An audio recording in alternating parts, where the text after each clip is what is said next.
You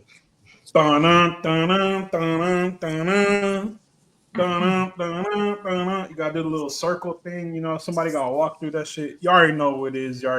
Best podcast in the world. Let's go ahead and jump right into it. Welcome back. Cinestro called the cast. It's your weekly gold mine. Stay tuned in. Stay tuned in. They got the beats, got those comic spins. I stay tuned in. Stay tuned.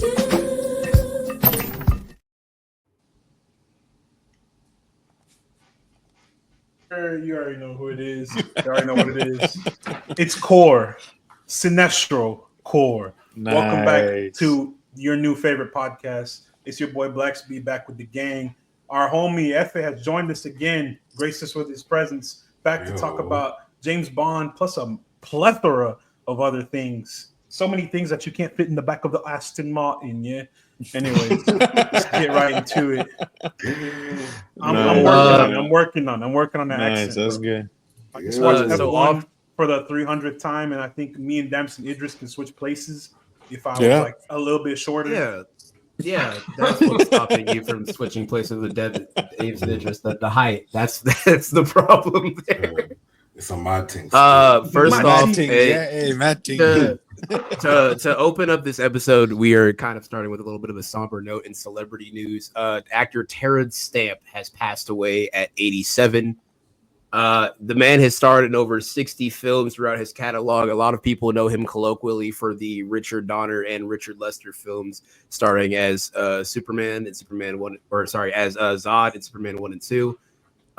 Honestly, that was my main introduction to him, and hearing about his passing kind of bummed me out. In a statement from his family that I got via The Independent, they said he leaves behind an extraordinary body of work as an actor and as a writer that will continue to touch and inspire for years to come, the family said. We asked for privacy at this sad time, the Stamp family. He's also very at a time with the Superman character, also voicing the biological father of Clark Kent, a.k.a. Jor-El, in the show Smallville. And he was also Chancellor Finis Valorum in Star Wars The Phantom Menace, and had roles in Yes Man with Jim Carrey, Wanted, Get Smart, Valkyrie, and also one of personally my favorite role of Terrence Stamp is the Prophet of Truth in Halo 3. Mm-hmm. Oh, I was honored to see him die. And Ramsley in the Haunted Mansion. Shout out my childhood. Also in the Haunted Mansion, but an incredible actor, a great talent, and truly will indeed be missed. Moving on to production news, we got scoops galore, baby. We got news out the wazoo. All right. Let me do this one. You got this. Go on ahead. Go on ahead and list that, Matt. I got this because I'm a punk rocker. Yes, I am. I am a punk rocker, and I'm dialed all the way in with this upcoming DCU slate, bro. So as you know, if you don't know by now, this is your introduction to the DCU. James Gunn is now in charge of crafting a universe that is comparable, if not better, than the MCU. And so far, our first entry has been fantastic. Yes, the first entry is Superman. We pretend that Creature Commandos didn't happen. Going into the upcoming slate, first chapter of the DCU slate is Gods and Monsters. As you see, Superman is the god in this that God and Monsters. Continues with the film Supergirl coming in June 2026, and Clayface September 11th, 2026. Allegedly. To also note, so these films are just things that are also being worked into the DC brand, but they're focusing on like diversifying through a bunch of different leads. They're also focusing on like younger generation demographic things like My Adventures with Green Lantern, so a spinoff of My Adventures with Superman that's going to feature the Green Lantern Corps, involving, I believe it's Jessica Cruz as the main Green Lantern for that one. Very intrigued to see that one go Big down. ups Mexicans. Big up Mexico. That animation with My Adventures is fire.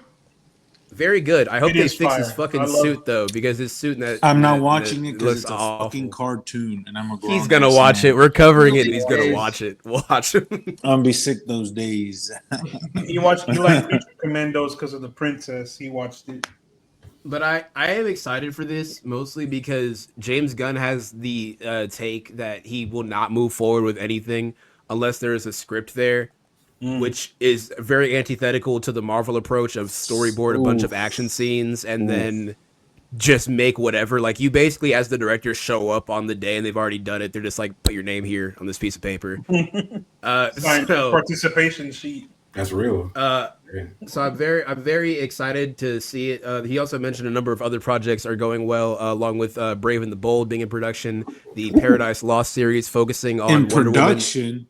Oh, sorry, in pre-production, but it's still planning. My bad, not for I in was like, production. who the fuck? But is that essentially behind the scenes, it's going really well. There is also other projects such as the Paradise Lost series, talking about Wonder Woman and the events of Themyscira leading up to her place in the greater DCU, along with the Booster Gold series, which changed showrunners to Our Flag Means Death's very own David Jenkins after Danny McBride dropped. So I'm very intrigued to see how that goes. Nanjiani's no longer playing Booster Gold. Oh yeah. I don't know who's going to play Booster Gold. I don't think they've announced it yet, but James Gunn just announced the Super Family. Billy Magnuson. Mm-hmm. Billy Magnuson. I don't hate it. I don't like it, but I don't hate it. Sean William Scott. No, I like that. I like Sean William Scott. Wait, Billy Magnuson is the Red Power Ranger in the Stranger Thing guy? That's Dr. Montgomery. Okay, because I think he would be a fun Booster Gold. On today's episode, AZ does not know this person's name. I confuse my.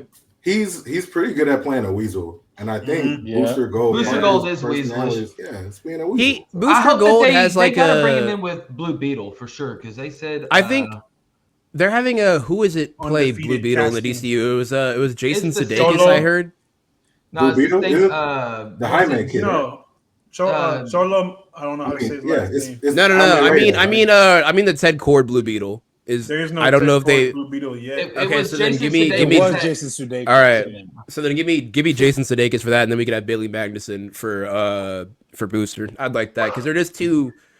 They have the energy of like two guys who went to high school together, and one got really famous, and the other one does drugs now, but they're still homies. That's their kind of vibe that they give off. I hope it's like what's it called? The other guys, like a goofy ass buddy. Yes. Oh my god. Not as shit as the other guys. Billy Magnuson was in a show called The Franchise. It's on HBO. It's dog shit. It fucking sucks. But I think his character in that show, Adam, I think really encapsulates everything that Booster Gold is. He's just kind of like funny and goofy and just kind of like a jock, and he's just kind of like dumb. But it's really vein. And he's kind of a loser, you know. But he's buff and he's hot, and so it's same vein as what's it called? Footloose. Shit movie, shit script. He was an asshole in it, but I think it worked, and I think he can carry that just straight dickhead vibe, you know? Yeah, straight dickhead, fucking dickhead. Yeah, I'm wanting like fucking dickhead bellend, you fucking bellend, you fucking bellend.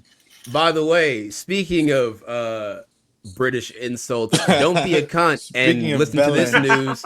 The Boys season 5 has wrapped up production. I couldn't think of a better segue than that. This is all we got. Good. I like it. But The Boys season 5 has wrapped up production, and Anthony Starr said via Instagram a goodbye to his character of Homelander, saying, "This complicated character allowed the space and range to discover and push boundaries in a way I never expected, and will always be grateful for this experience. We created a monster, and I will miss him. And until we roll out the last season, when I'll see you. But this creative chapter is closed, and I'll miss it, brother. The estimated release is set for sometime during 2026, and that wraps up our production news. But we're gonna move on to some gaming news, and this isn't even.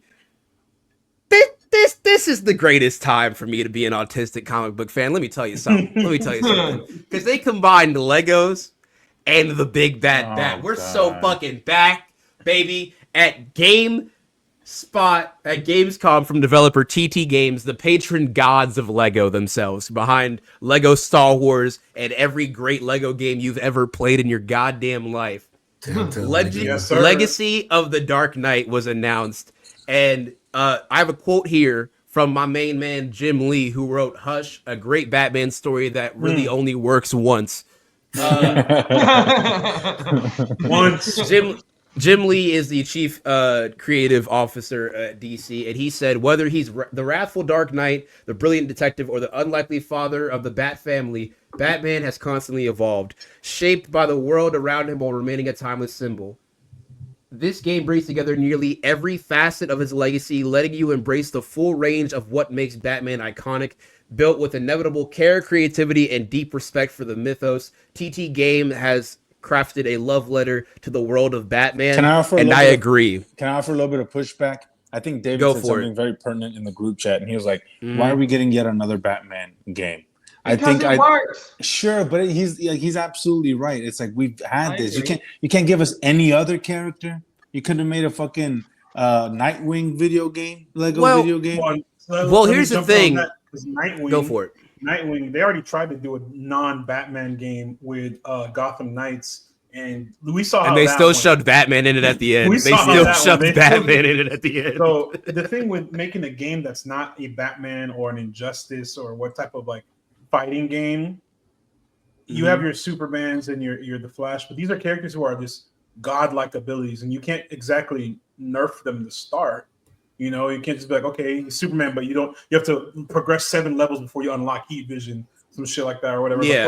The Flash can bend time and bend reality. How do you turn that into a game, like a practical game that makes sense? I know Arkham exists and Batman's basically killing niggas with one punch. But that's the thing with Batman is that he's got that progression level with all of his gadgets. Yeah, I feel have these, like, that's easier to do with a mortal. You know, you could make the skill tree and leveling system more diegetic to the character, right? It doesn't feel as out of place because Superman, you expose him to the sun and he gets his powers, right? Exactly. What the fuck do you mean I have to play 3 missions with only super speed? That's fucking lame. Like I wouldn't want that. Here's what I think about it. I think Batman works very well in video games because he can essentially lend himself to being, a Metroidvania style where you have to progressively get his upgrades and everything like that because he has upgrades and everything like that. Pretty similar to an actual Metroid game. Yeah. But Superman, there's limitations because like, when a motherfucker can go a mile a second, a mile a millisecond and everything, how do you translate that to a video game? Do you make the map huge? Okay, so what happens in between those points where Superman has to stop and do things? So it's very limiting. I think a Superman game would have to, it couldn't be on the Earth. Like it couldn't be a map on Earth or something like that. Yeah. It could be some shit where like it's like an alternate universe where like Brainiac somehow made like a clone of Krypton and he's fighting on Krypton or something like that to where you can like, and it's kind of similar to like the Dragon Ball Z Legacy of Goku games or like the Budokai games where you're like flying around and they fly around at these breakneck speeds, but you have to illustrate that in a map. I think it's kind of that's the difficulty when it comes to those games. Yeah. Also just the popularity really. Exactly. That's what I'm saying. The money, they're all about that money, and you put Batman on any kind of video game. Yeah. The Gotham Knights, Suicide Squad shit, the marketing is what fucked that up. And just the idea of that game. That is the bad game. It's the gameplay. The bad game is now on sale for $3.29, bro. Yeah, but like also if the gameplay is fire, people will buy it. That shit just looks like they just threw it in there to make money. Brother. Here's my solution. Here's my solution. Instead of trying to focus on just like Superman, the Flash, Wonder Woman, etc. Get some, sprinkle some Green Arrow in there. Sprinkle some niggas who don't. A Green Arrow game similar to like the Tomb Raider remake where they have them surviving on the island. That would actually go kind of hard. Like an Uncharted style game with Green Arrow. Of Arrow, how he was just on that. Yeah, exactly. Make like an adventure-based game. You can even throw in some, like sneak points. Like if we can make video games about women, like Tomb Raider, we can make a video game about Green Arrow. I'm joking. Oh my god! Something Tomb Raider-esque, Uncharted-esque, that's story focused and story driven, with a character who's grounded like Green Arrow could. Right. But then, like F.A. said, or it's about, and Grammett said, it's about popularity. Who the fuck is going to buy a Green Arrow? Because they're going to buy 10 I'd probably buy it. Hey, just bring in like 2 missions where the Green Arrow pops into Gotham for some shit. That's how they would bring in. people. Yeah. Like. Or if you want to take it there, then do Green Lantern, because I mean, yes, you can still that's hard. different. I think that one makes sense. Imagine Green Lantern like a Green No Lantern Man's would be You can Sky. do different cool. constructs. You can do. Let's say he unlocks different rings. He comes across the fear, all the different spectrums, like all of that. Like you can make that work. It's going to take time and care. So I think you would have to do something like an RPG. Like that. But to bring it back to the Batman game, it's supposed to feature incarnations of Batman from like all across his mediums, right? There's customizable skins I saw from the first 30 minutes. That's lame. Don't you think IGN. they're hitting the greatest hits? Is kind of like No. That's So basically, lazy. it's a whole. So the way they're doing it, right, is they're taking every aspect of the Batman mythos, right, and they're redesigning certain aspects of it, both cosmetically and story wise. Right, for instance, like the origin they give for the Joker in that first 30 minutes, which, by the way, for a pre-alpha, that shit looks fucking insane. Like that's ridiculously. It's a Lego game. Easy. No, Luis, you have to see the combat they put in this Lego game. It's actual Arkham combat. Let the man enjoy his shit. Let the man enjoy his shit. You're right. You can let him live. There's a point where you can be mid free flow combo and dodge a sniper that is on a rooftop and exit that conflict and zip line up to them with the grapple hook and do an entirely new swashbuckling, like on a fucking catwalk combat interaction. It's so fucking incredible what they're doing with this. And they're incorporating aspects from Scott Snyder and Greg Capullo's Red Hood gang and how they did their whole story, doing like Red 1, Red Hood 2, and so on and so forth, and how they're incorporating the Jack Napier element from like the Tim Burton series to be Red Hood 1 that becomes the Joker. That boo-boo Don't do it. Don't. Another Amazon failure. But we'll get into that. But basically, you'll be playing through like early years Bruce Wayne as he trains to become the Batman, and then going further and further in his career. As for allies that we have confirmed, we have Jim Gordon, Robin, although it's not named which one so far, Nightwing, Batgirl, Catwoman, and Talia al Ghul. And enemies include the Joker, Poison Ivy, and my personal favorite in this, Bane as voiced by Matt Berry. Let's fucking go. Yeah, that's crazy. That is an incredible get. That is a mythical pull. I heard him in the trailer. He's incredible. I thought it was going to be goofy. He legit pulls it off. It's awesome. But there is no release date yet, but all signs point to this being great. And speaking of things that are great, and new drops, we got a new drop from Helldivers 2. I think that was a good segue. That was something. Nice. There's a crossover happening with Halo ODST. I heard they were doing a Halo crossover, and I'm a little bit sad that it's not Reach, but I'll let this rock. I guess it makes sense. They replaced the in-lore explanation for Orbital Drop Shock Troopers in ODST as the acronym to Obedient Democracy Support Trooper, which is very fun. The collab will be featuring signature weapons and armors from the games, as well as new. That is Jesus actually a Christ. average. All Helldivers are actually basically ice agents with impunity. Ice. I'm not lying. Holy That's a shit. good comparison. But it will feature a series of cosmetics from the Halo games. We're gonna end up on a list somewhere. On August 26, 2025, to celebrate the porting to Xbox. And last but not least, in gaming news, for shit no one cares about, that I bet most of you didn't even know was happening until you looked at the script for today, Black Ops 7 is announced. And not only that, but yesterday they dropped a trailer that no one cares about. No, easy. I'm gonna be honest with you, bro. Sorry, Black Ops 7. Black Ops 7, yeah. I'm gonna tell you. I'm gonna be honest with you, bro. We do not care. We do not care. But because fantastic. And let me tell you why. Why? Our great Oracle Graham has brought us news from the world of Battlefield. And let me tell you, you know that gif of what's his name, Andy from Toy Story, dropping Woody like, I don't want to play with you anymore. Yeah, that's me dropping Black Ops into the abyss.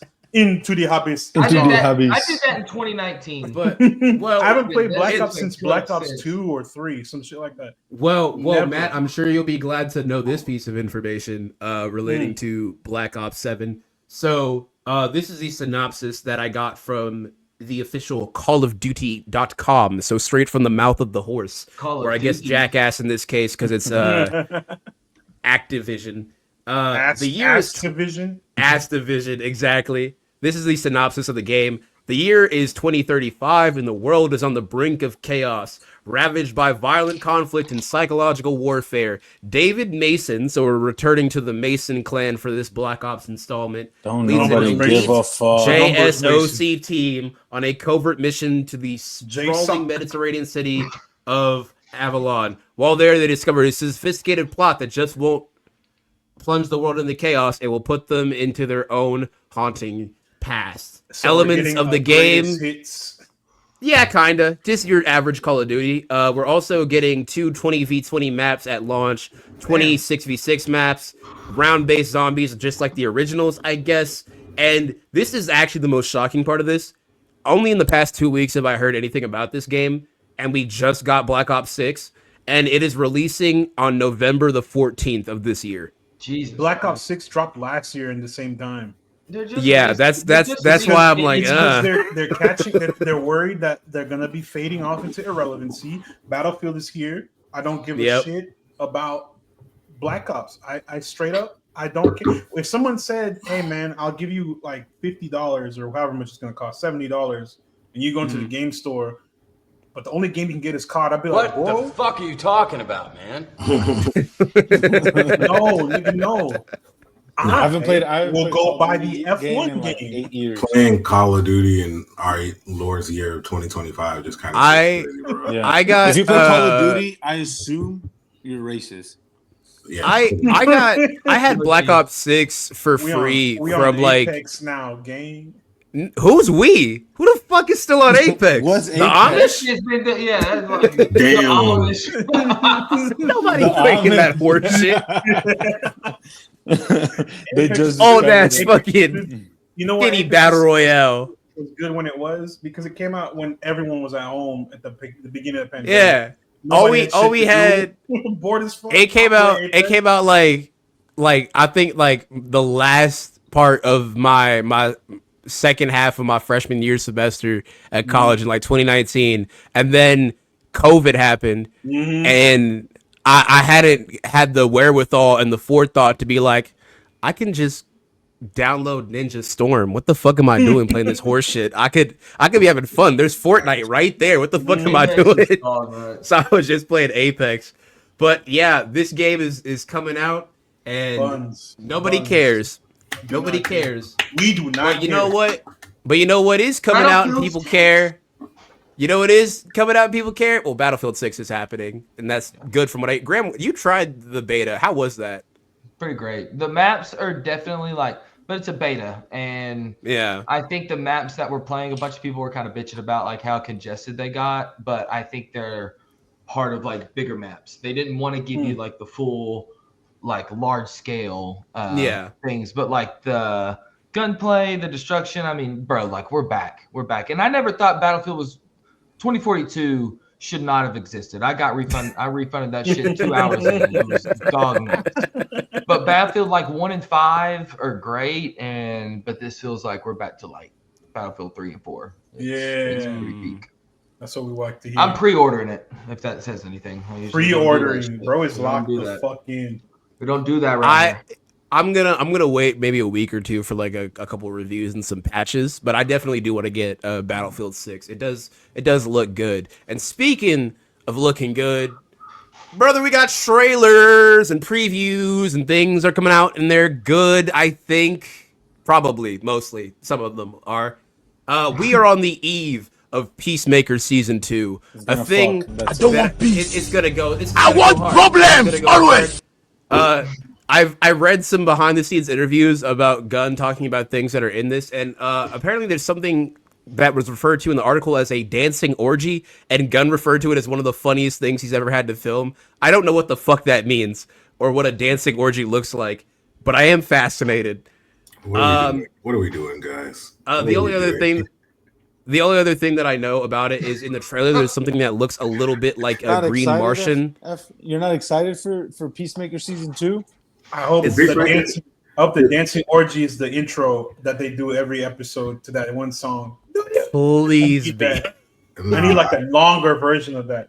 I like Peacemaker and how it extends the DCU a lot. I just think that sometimes, I don't know if it's just like the Peacemaker or the DCU. Like sometimes the shit be too edgy for me. Yes, I think that's just James Gunn, because Yeah. very much agree. Like the needle drops in Superman were the one thing, and it just took me the fuck out, and I think that's kind of his issue in some cases. Guardians, it works and shit, but like the Peacemaker is just a little too. I get what you're saying. Peacemaker is kind of like his excuse to kind of It's be kind like, of cringy. It's gonna be like, oh look, I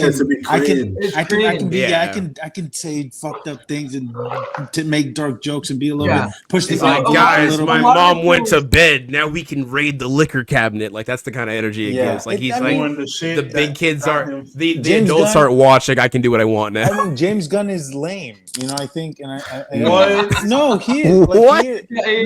Respectfully. Like respectfully, like just he's a lame guy, and he's not cool, right? And I think he's a little dork. He's a dork. Yeah, exactly. And I don't mean that like pejoratively. I think that's very much kind of the person he is, and that comes off in the stuff that he makes, in the art that he makes, and in his writing specifically. And to F.A.'s point, like the fact that Peacemaker can be a little cringe. That's kind of him being like, no, but look, I can be like cool, and I can be like, I can make jokes too, and I can be like fucked up, and it's kind of like it can be a bit much.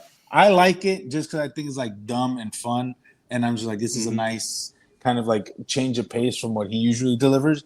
But I can understand how it can be a little bit jarring and a little bit grating, especially when you have him. I mean, he's the sole creative force behind this, right? He's the main writer. He's the only director. It's all him 100% of the time. He's basically the Tyler Perry of this universe. Whoa. Don't do that. Let's go with Kevin Feige, because Kevin Feige doesn't suck as much as Tyler Perry. Respect to Tyler Perry, don't do that to James, please. Don't do James like He that. deserves better. I don't see James going around inserting himself into every single project with some shit costume. No, but if but he Gerardo does was it with here- his wife. Yeah, if Gerardo was here, he would say he does it with his wife. And his brother, low key. And Okay. that's true. High key. But But Sean not bad. We like Sean. That's some Adam Sandler shit. Like I you're like bringing your Sean. homies in and giving them, Yeah, Like- if Adam like- Sandler can do with his I like Exactly Sean- what I was about think to I like say. Sean Gunn more than James Gunn. If Probably not, Actually, but like I actually think they tie for me. his They tie for me. roles are goofy and don't really give a shit. Yeah, I like Sean Gunn. Yeah. I think as long as Peacemaker explains what the hell is going on, like it makes some explanation of, how in the first season they had allegedly Henry Cavill and what's his name, Momoa Aquaman and Ezra Miller Flash show up in that, I think the season finale. As long as they explain that and be like, why does Superman look different, or some one-off, some funny ass one-off. That's all I need.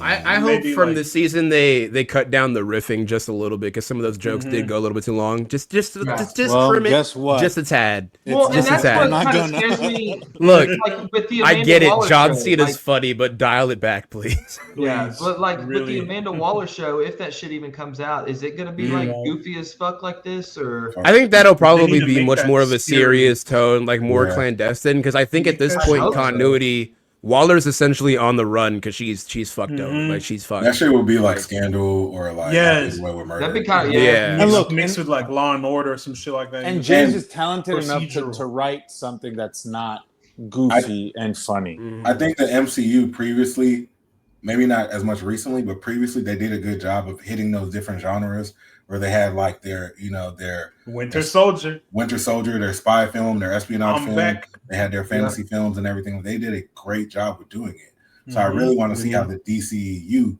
can do that, where you're hitting these, because you don't want everything to just feel like, The Peacemaker same. or Suicide Squad over and over again. I think Well, that the main- I think the first test of that will be the Green Lantern show.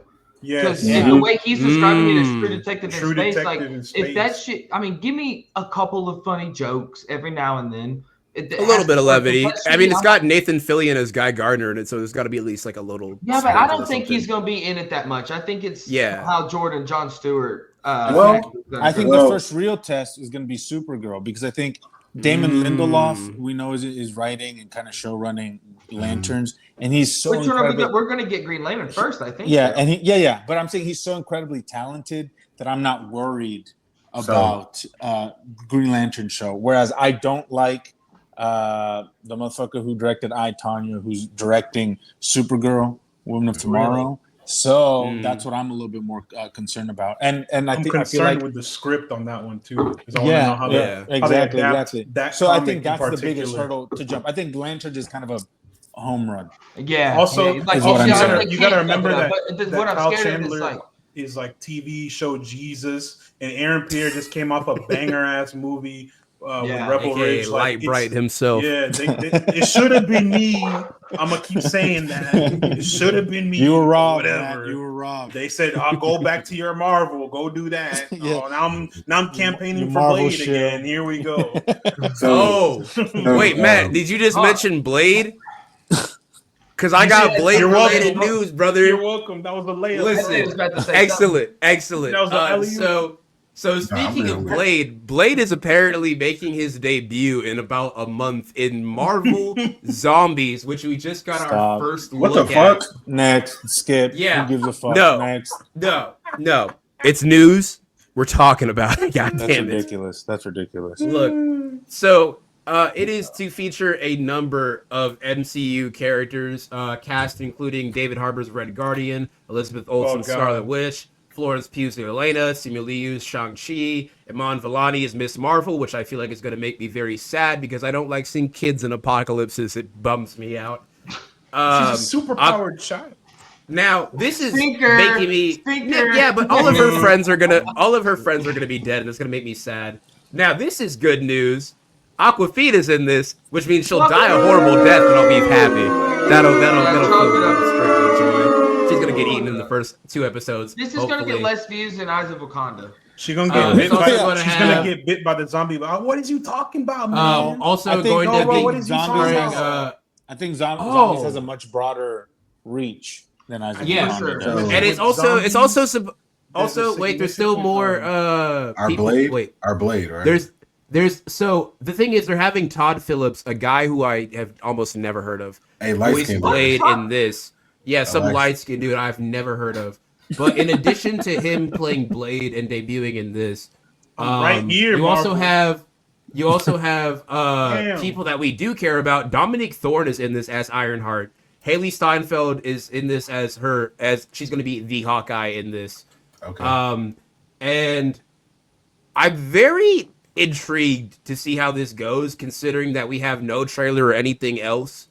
Because it's gonna be dog shit. That's what happens. Yeah, it's gonna be a midnight. But here's the thing. But wait. But there is from the show. But this is also what hurts me about this, right? Not only do I love zombies, and Marvel Zombies is a really good story when you do it right? It's really good, right? Because it's written by fucking Robert Kirkman, the maker of the goddamn Walking Dead. It's good, right? And the person who they have for the showrunner is Brian Andrews, who did Symbiotic Titan, Primal, and the motherfucking Star Wars The Clone Wars. One of the greatest animated Star Wars pieces of media in general. And they're shelving this to come out in a month with just a wet fart. Fuck you. Sincerely, Marvel. I'm telling you. Sincerely. The way they did the promotion or unpromotion for Eyes of Wakanda, I got a trailer. I was watching something. I forgot what we were watching. All of a sudden, it started showing Eyes of Wakanda. I said, "Where did this come from? This comes out in a week. What do you mean you just dropped the trailer right now? I just saw this. How are you going to promote something so late in the game?" I was literally at Racetrack. I was buying a hot dog, and I was just on YouTube while I was in the line, and I got an ad posted by Marvel Entertainment for Eyes of Wakanda, and I was like, "Eyes of what? What do you mean this drops in 3 days? What? Yeah. When is it coming out? When we get it's been trailer, out for a minute. Apparently. When is it coming out, AZ? Oh, this?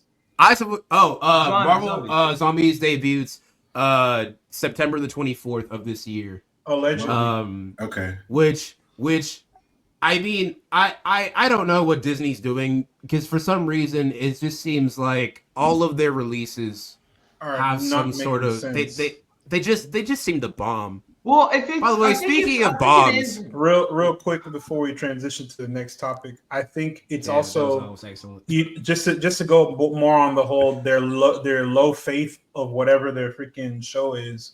They're releasing whatever the Marvel Zombies in the middle of Peacemaker season 2, and what are we watching right now? Alien Earth. Still going to be running on at this time, bro. Viewership is going to be everywhere but Marvel Rivals. I think Marvel Zombies.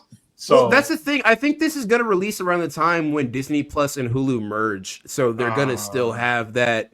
It's going to be like when you're driving down the road and you feel hungry and you pass like a billboard that says Arby's. You don't want it, but it's close. So I think because of convenience, people will watch this more than anything. But more than likely, I feel like big ass bomb. And I feel like there's going to be a big ass bomb. Speaking of big ass bombs, brother, the greatest show is back, brother. Fallout's back, baby. Fallout's back. I'm so fucking happy. That's it. They're doing next. New Vegas. Skip. Luis has an allergy to fun and joy and just the concept of like actual serotonin in his brain. He doesn't like fun. I don't like the games, and I skipped season 1, so I don't give a shit. You don't like Fallout, Luis? Nah, New Vegas is one of the best games of all time. New Vegas is a sensational game. Have you ever played FIFA 14? Obviously not, bro. Shut the fuck up. Have you ever played Madden? All of them? Madden 08. That's basically what you said. Madden 08? Oh my god. Is that the one? No, wait. Look, is 08 the one with Aaron on the cover? Yeah. I think so. Yeah. Step in line. Larry Fitzgerald. Well, the new season of 2010. Fallout has premiered its trailer, and we see a number of references to the games, including the New Vegas settlement, the VATS firing system whenever she fires the bullet closer towards the camera. It's like a play off of VATS. It looks a little wonky, but I like that. Right? It's cool. We also get Mr. Motherfucking House, the most despicable son of a bitch. I hate him so much. And Dr. House from the show. And we also get a motherfucking Deathclaw. And the thing that I really love the gag where Walton Goggins the Ghoul is asked by Lily, like, hey, what do we do? With this Deathclaw, like what the fuck is the only thing? And he doesn't even say it. He just fucking starts chopping. I was like, that is an appropriate response to a Deathclaw. That is an actual reasonable response.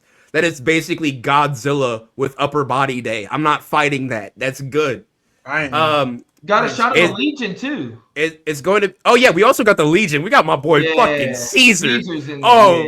Degenerates like you belong on a cross. I'm so fucking happy. You have no idea how hype I am for this season. And on top of the 8 episodes that we're getting, it is going to be releasing weekly. So we get one episode and then we wait a week and there's another one. It's not doing a 2-episode premiere. It doesn't need that horse shit. It's doing normal release. Right there. So now we're making progress, guys. First of all, they heard me say stop doing the 6-episode shit. Second, they said release this shit weekly. I said, bro, what's next? We're gonna have a 20-episode season with a killer season finale and good writing. Please give it to me. Matt wants to bring back cable. Yeah, bring it back. I honestly at this point I'll embrace it. I'm already getting fucking commercials on my Crunchyroll and shit. And I love the idea of cable. I love the idea of cable. I love it as an idea. Why the fuck am I paying for streaming when I could just buy cable and then get premium, get HBO? Let me record that shit on the DVR. Live sports, bro. Because if I already subscribe to HBO's channel, they're gonna let me do HBO online and watch it anyway. So what the fuck am I doing? Exactly. It's a waste of goddamn time. They can't get money out of you like that, brother. Yeah. You are the product. You are the product.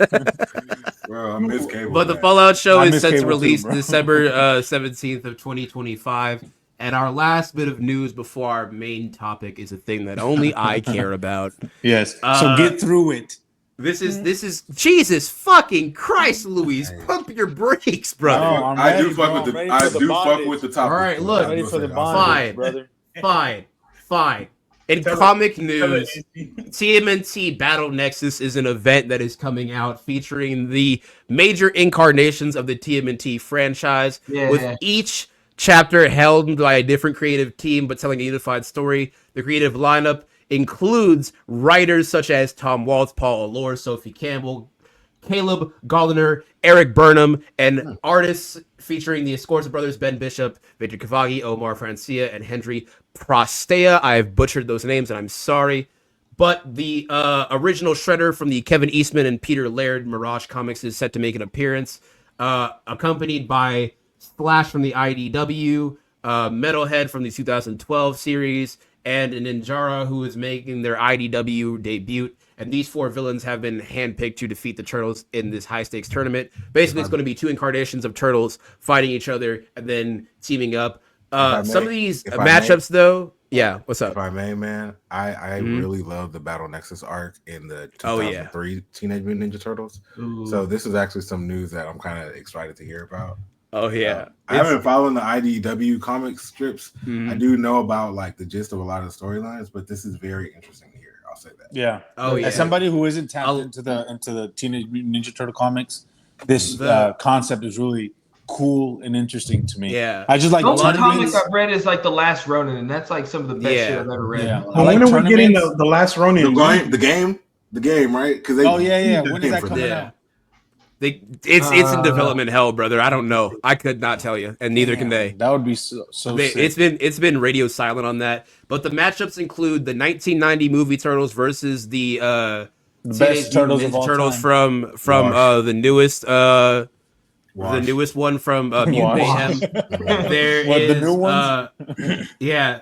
Now does it have the Michael Bay? The 19 there's also the Eastman and Laird, so like the original like Daredevil-esque ones that they had, where black and white, versus the Rise of the TMNT Turtles, which is just a wash. That's not even fair. That's not even remotely fair. These niggas got they have lantern constructs and teleporting. That's not fair. That's not fucking fair at all. The Rise ones got that. They throw them fucking hands though. That is true. There's the 1987 animated Turtles versus the Archie comic series, so it's basically cartoon versus cartoon. And last but not least, which I think is the most even, is the 2003 animated Turtles versus the 2012 one. That is the most even one on here. But I think the Rise of the TMNT. Yeah. No Michael Bay? No Michael Bay verse? That didn't happen. No, because why? I said the iconic ones, not the rubbish. We don't want that. 12 one where Shredder did the moderate eyes. Yo, you remember that episode? Yeah, that's Rise of the TMNT. That's the one that looks like a fucking anime. That's the one that's Rise of the TMNT. I fuck with Rise of the TMNT. It's so goddamn good. Yeah, I really. But it's set to release on November the 11th. November the 12th of 2025. But you can pre-order until I believe it's October the 9th at your local comic book retailer or online. But all in all, I'm really excited because these are all characters and incarnations of the Turtles that I've been able to bond with very well. So, speaking of Bond, the main subject of the episode is Bond Babble. We're talking all things to do with James Bond, including the next installment and what we want to see in our ideal Bond, and also, last but not least, ranking the greater Bonds. Oh shit! So to start things off, let's talk about what we know about the next installment. It is being directed by Denis Villeneuve and Villeneuve. He said Dennis.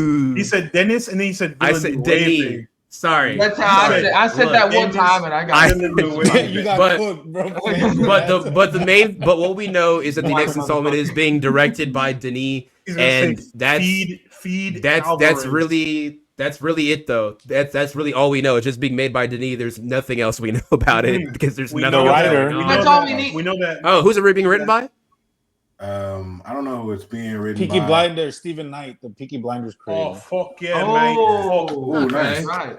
I want to say something significant about the production of this film is that this will be the first Bond film that is not produced by a Broccoli, Albert Broccoli, or his daughter, Barbara Broccoli, or Michael what's his Mike? You know what I'm talking about? Yeah. Michael G. Eon Yeah, folks? Michael Whichever G. vegetable.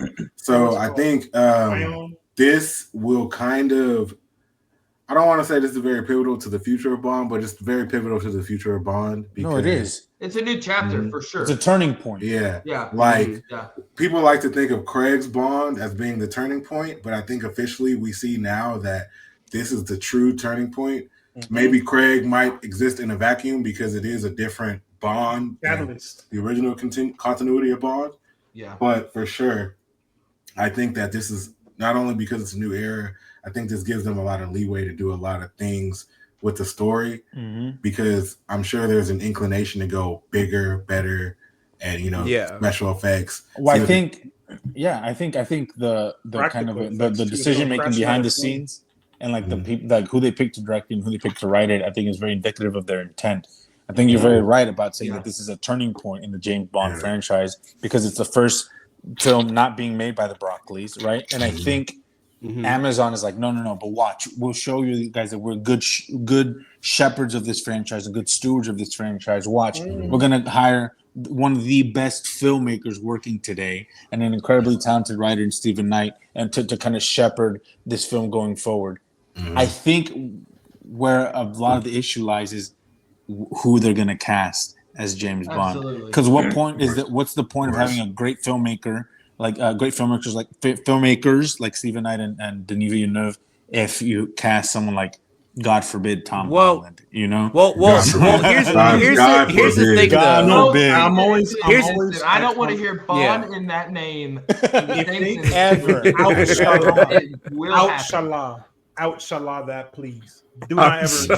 Outshallah. Unless Zendaya is the Bond girl and he just so happens to be on set that day. That's the only way I want to associate it with Bond. Unless it is like a photo from like unless it's like a photo from The Guardian and it says something like Tom Holland and Zendaya bond over a delicious meal. I'll take that, right?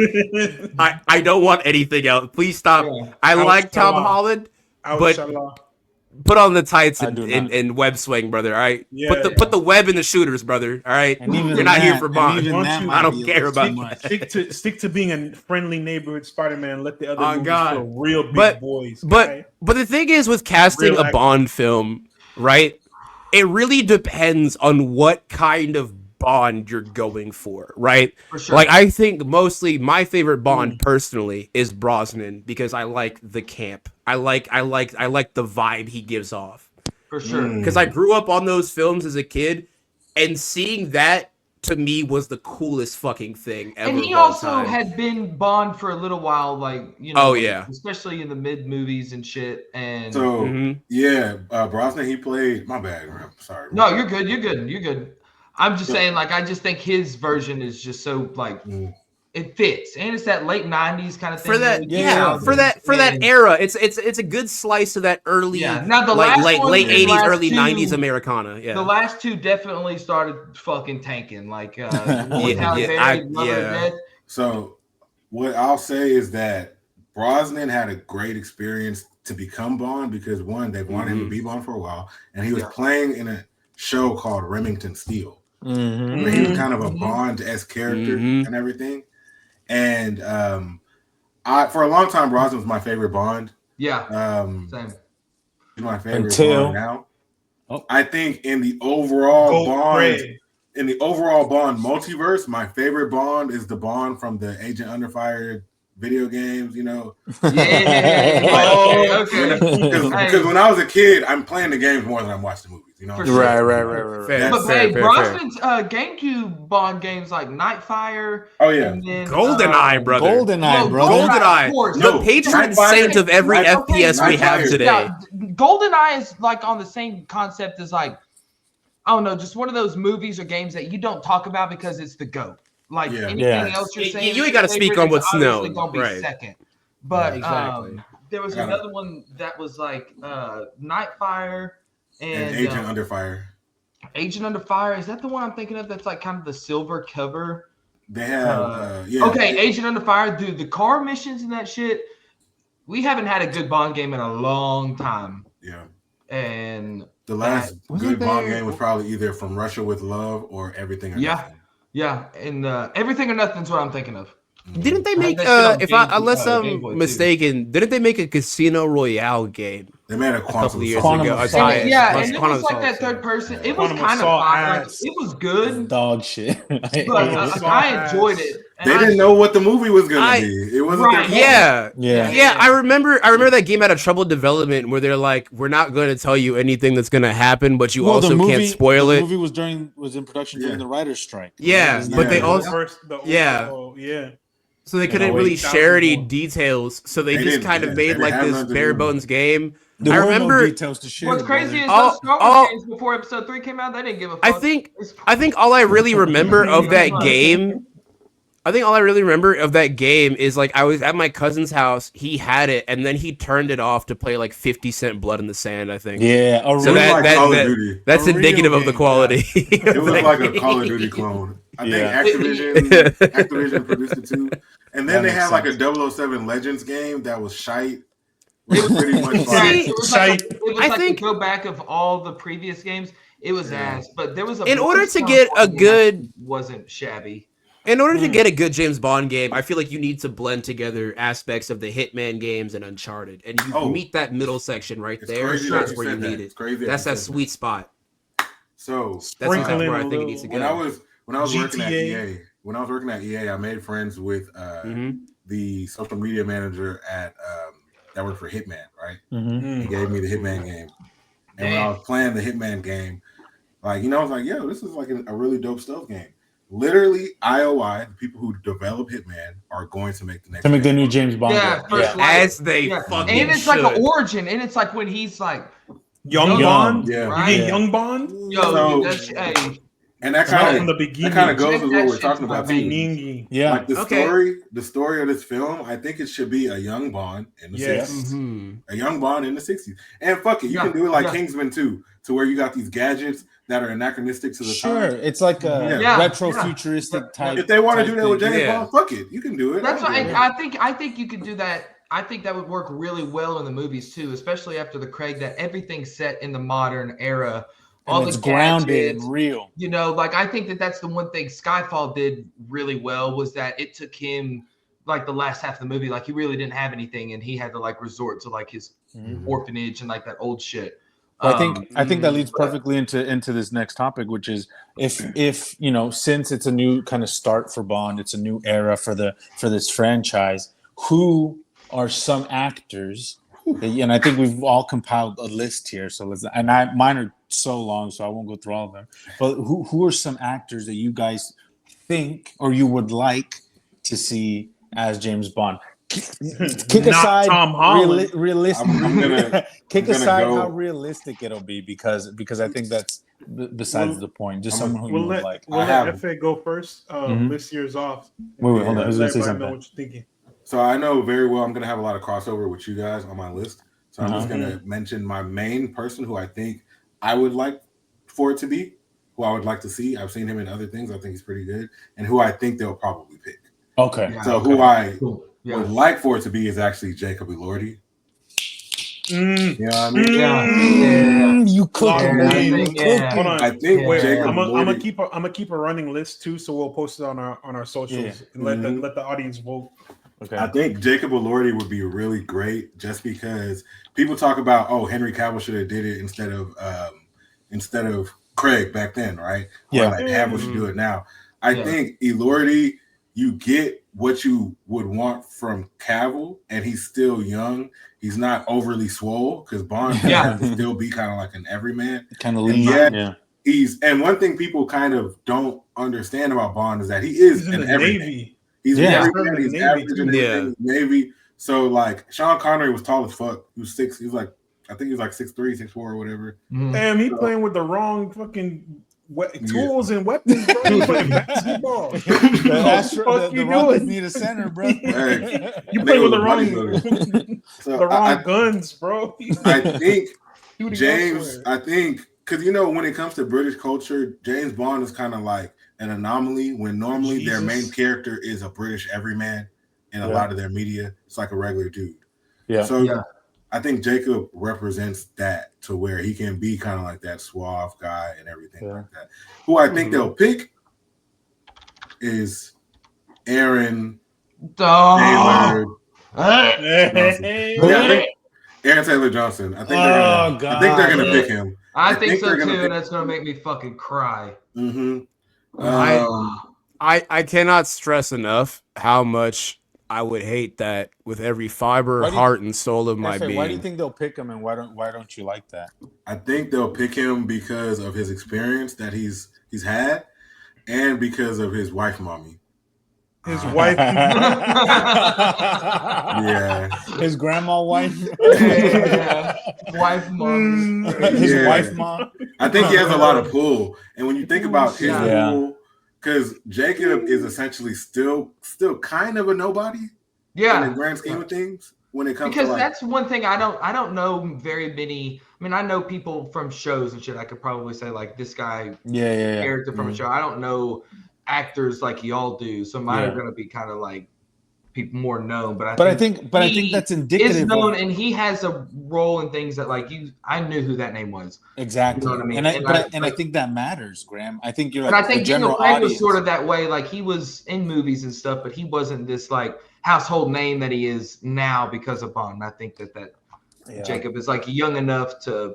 Yeah, he's young enough. Kind of thing, you know. And that's one thing I hope is that this is younger. And I think Aaron Taylor Johnson looks young. What he's got to be like 40s now. Yeah, he's like 46 he's now. 30s. Like that. Yeah. He's late 30s. Now, no, he's not. Like, yeah, because remember there's like a 50-year age gap between him and the other. It's not 50 years. Well, put it in perspective. But he's 35. He's 35. To put it in perspective, Sean Connery was like 33 when he played Bond for the But also, here's the thing that I think, right? If we're going for like a young Bond, these are all good names. But if we're going for like maybe just a little like prime Bond, right? So like late 30s, early 40 Bond, right? Like a 40-year-old Bond, yeah. I cannot stress to you enough how much I will sacrifice Matt right now on this podcast to get Jack O'Connor or O'Connell to play James Bond. I like this. I like this. Wait, you talking about Remick? Like Jack O'Connell Remick? Yeah. Oh my God. I feel like I like it. Too ugly to be. Too ugly is true though. Too ugly. Yeah. No, I'm sorry, AZ, for sure. Not to be that guy. James Bond has to be like hot as fuck. Yeah, he's like a sexy guy, and I love Jack O'Connell. And who the fuck am I to say anything? But he's not hot enough. No, that's a decently hot man, dude. Are you serious? I am. I think he would be great. I agree. think he'd be great, but acting wise. Okay, quick question? Who's the ugliest Bond? And I know who it is. It's Daniel Craig, but. Who's that? No, I can't say that with certainty. There's that Australian guy that was Bond for like one movie. Lazenby? He got okay. Let me tell you guys the story of George Lazenby, right? Go for it. Yo, George Lazenby, he's literally like, okay, he's telling the story of how he became Bond. He's like, yeah, so I was having a threesome with my boy and his girl. Real as fuck. They're telling me that, they're auditioning for Bond down the road. So I'm like, Sean Connery's barber is down the way. I can get a haircut like him. His tailor is down the way. His tailor's like, yo, I don't got nothing I can give you, but I got some shit he didn't want. So he takes the coat. Boom. He pulls up to the office to go audition. I think it's like Kobe Broccoli or something. He's like, yo, who are you? And he's like, well, I'm your next Bond. He started saying like, yeah, I've done films in like Morocco and Istanbul. And, so he lied. Yeah, in all these places that they couldn't call up to be like, exactly. He was That's smart as hell. That is smart as hell. I'm being respectful, people. I'm saying yes, ma'am, no, ma'am. Being honest. And niggas is lying their way into James Bond, bro. And I'm gonna lie my way right now. I'm gonna tell you something else, right? As much as people don't like it, that's a good film, right? Yeah. On Her Majesty's Secret Service is a good film. Yeah. Oh yeah.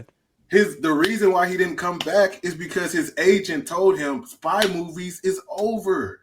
Wait, go do something you said Daniel else. Craig is James Bond with Timothy Dalton exists? That's crazy. You think Timmy is uglier than Craig though? Hell yeah, bro. Well, the thing is, Craig looks but he looks Craig looks like gargoyle-ish a little bit. he looks like a partially. He has like this very like stern feature to his face to where it looks like Like in the show Gargoyles with Keith David when they turn back to stone, he has that kind of quality. I'll concede and say Daniel Craig is the ugliest. But who's the best actor to play James Bond? To play is Timothy Daniel Craig for sure. Timothy Dalton over Daniel Craig. Yeah, I'll stand on that. I'll stand on that. Because he only got two. I'm trying to think. Those two were good. I respect it. I meant actor in general, but okay. I think best actor overall. Best actor overall. Best actor overall. Craig. Yes. Yeah. I would even put Pierce over Dalton, maybe. Yes. I agree. Yeah. Best Bond. I would say Dalton, but best actor, Craig. For sure. Yes. Okay. Yeah. Okay. Dalton. Yeah. Okay. I had to double check and make sure I had the right Dalton. I had the right Dalton films in my mind for this because I was trying to remember the title. But he's in fucking License to Kill. Yeah. License to Kill is where I first heard the phrase License to Kill, and I thought that was the hardest type of thing. I genuinely got mad once when I went to the DMV with my dad. I remember he was trying to get like something sorted out with his license, and I was like, Dad, could you get your License to Kill? Can I get that here? Is that a thing I can do? Is that like true? Because I'm like 7 and I don't understand the consequences of mortality. They put me on. So now, listen. Listen, the FBI is definitely watching my dad for possible terrorist activity because of this movie. But to be fair, that is iconic. Also, I like Timothy Dalton because he's in Hot Fuzz, and Hot Fuzz is a lot of fun. Yeah. So I'd say he's not my favorite, but I'd say he could be a second place, mostly because my exposure to Craig is, I think it's Casino Royale, which is the one with Mads Mikkelsen in it. That's Casino Royale. Fire. The best Bond film. The best association I have with that is there was a Bond marathon that was on AMC one day when I was a kid, and it was going through like a whole bunch of Bonds, like from like Connery like all the way up, right? And I had just finished all the Brosnan ones, and it was going into the Craig run, and I got very sad because not only did this lose all the camp that I had loved from James Bond, but it was like so sad. And I have Mads Mikkelsen or somebody else in the movie ties into a chair and is whapping him in the balls. And keep in mind, I'm like a kid, so to me, anytime somebody gets hit in the balls, it's hilarious. And I was like, but this doesn't seem funny. These balls aren't funny at all. See, those movies made me a James Bond fan. Because I was just like, want to get in the balls. Yeah, exactly. I was like, he's living my fucking dream, bro. No, that should be me. Where's my bottomless chairs? No, because I was like, the old ones are just kind of corny and goofy and campy, and I just never got into them, you know. And then the Daniel Craig ones came along, and I was like, oh, cinema. This is real cinema. No, just to kind of jump off of what we were talking about, like James Bond being hot. I just want to name who I thought would be a great James Bond and who, much like FA, who is going to be James Bond. Luis Salomon. Yeah, Luis Salomon should be. I've had Jacob Elordi like top of my list. I just think he's talented enough. I think he's attractive enough. But I think he's too tall. I think he's too tall and too lanky and doesn't really look I think physically they don't think he looks the part. For me, in a perfect world, if racism wasn't a thing, the perfect James Bond would be Damson Idris. Yes, thank you, bro. He's got the swag. He does. He's hot as fuck. He's an incredible actor. He's got the physique. He's known. He's got the je ne sais quoi that you need to be James Bond. The je ne sais quoi, exactly. He would be the perfect James Bond. And I think it would be so interesting to tell a story about a person of color, a man specifically, being kind of like an agent of the British government, considering their kind of like troubled history, you know. For sure. And so I think that's a very pertinent, like very powerful. Yeah, I talked to G about this on Twitter a while back about what I felt. I do feel someone can make a story like that now because initially I was kind of against it, but now I feel like someone can. If they wanted to make an uncomfortable story about that. Yeah. But I will say I am a Damson Idris hater. Oh, that's crazy. Hold on. I literally saw him. Let me glaze. Let me inquire because why? Luis, real quick. What Luis just said is what like I also have Damson on my list to start. So that's why I was agreeing 100%. Everything Luis said is what I wrote down. He's got the gravitas. Also, at this point in time, I think Bond is past the point of just being one category. It's just a straight white male. You can kind of turn the idea on its head and make the Bond title Make him bisexual. be just a code name that they give to their most prominent agent, right? Nah. F in his homophobic era. The name's By James By. James By. Yeah. No, wait. James Bottom. James Bottom. The name's Bottom. James Bottom. I agree with what you're saying. Yeah, but I think that's like basically it's time to try something new. Yeah, dude, the British would freak the fuck out. They would. I also, but here's the thing. I feel like they would accept a black man before they would accept a gay Bond. They would 1,000%. Absolutely. I feel like that would go better. I say this as a Zimbabwean with a profound hatred for the British, both in concept and in practice. I hate the British, but as much as they hate us, the only thing they'd hate more is a gay us. Okay. So, I think if they went black and we dipped the toe in, they might be like, all right. Just to piggyback off that. At least she's not a pole puncher. Just to like, piggyback off like of that. Another black actor, just to put it out there and get it off my chest. Papa Essedu, I think would be an incredible James Bond as well. Wait, but who's that guy? I know that name. He's the guy from. That sounds familiar. Snake. He's Snake. He's the new Snake. Incredible actor. Be a great James Bond, but again, black. One more person, but he's a person of color. Dev Patel. Been saying this for years. Patel. It'll never happen. But I would take Dev Patel before I take Dempson.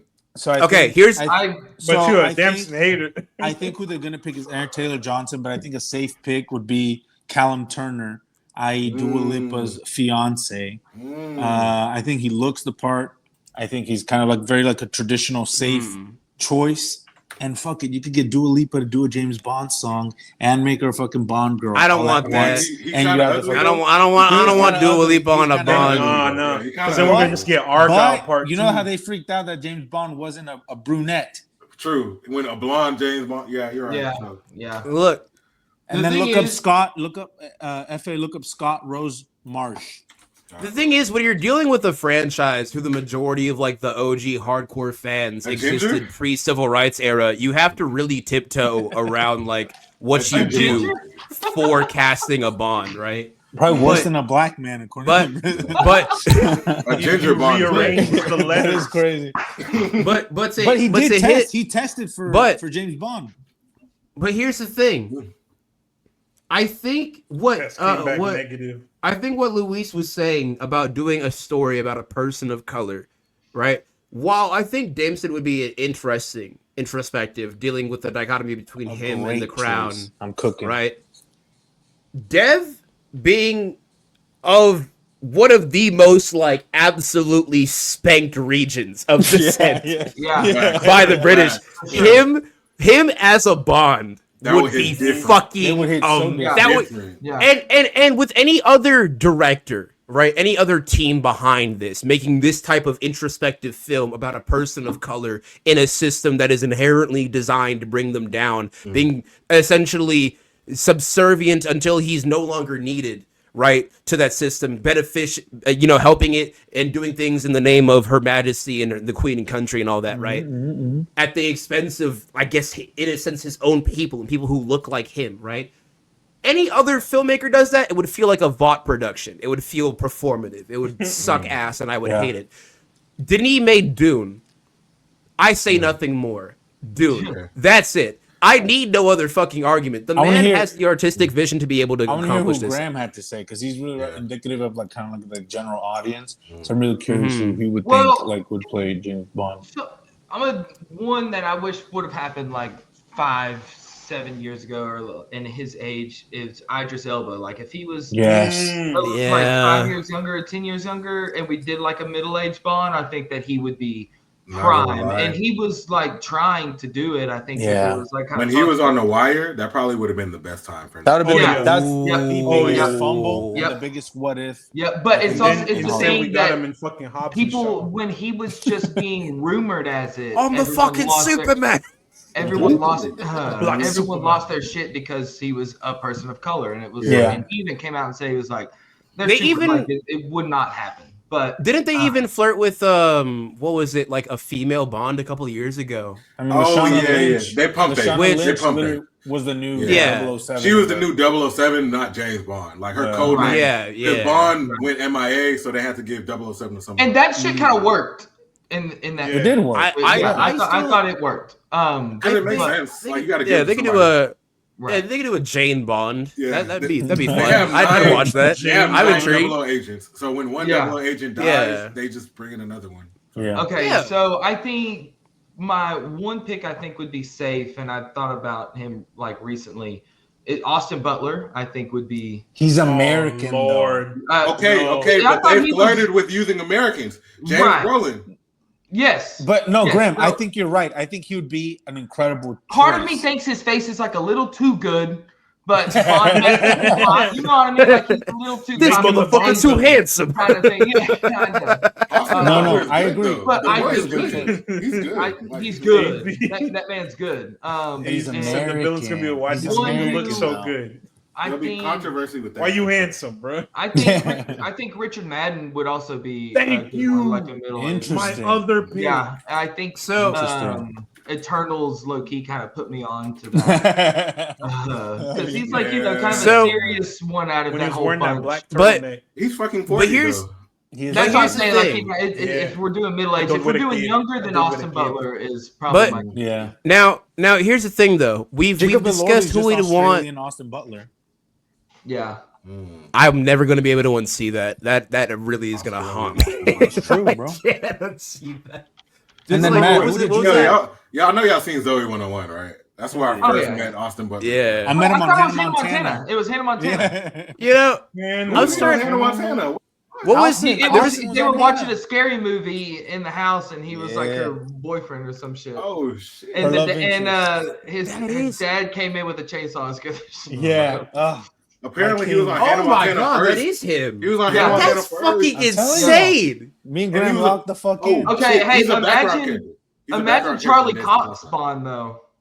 Oh Charlie no, Cox. too bald. That, Next. I knew that was coming. I Too knew that bald. was coming. Next. Now- I want a James Bond now- with an hairline. Next. Now, if now look, Charlie if they- Cox went to Turkey and got a hair transplant, yes.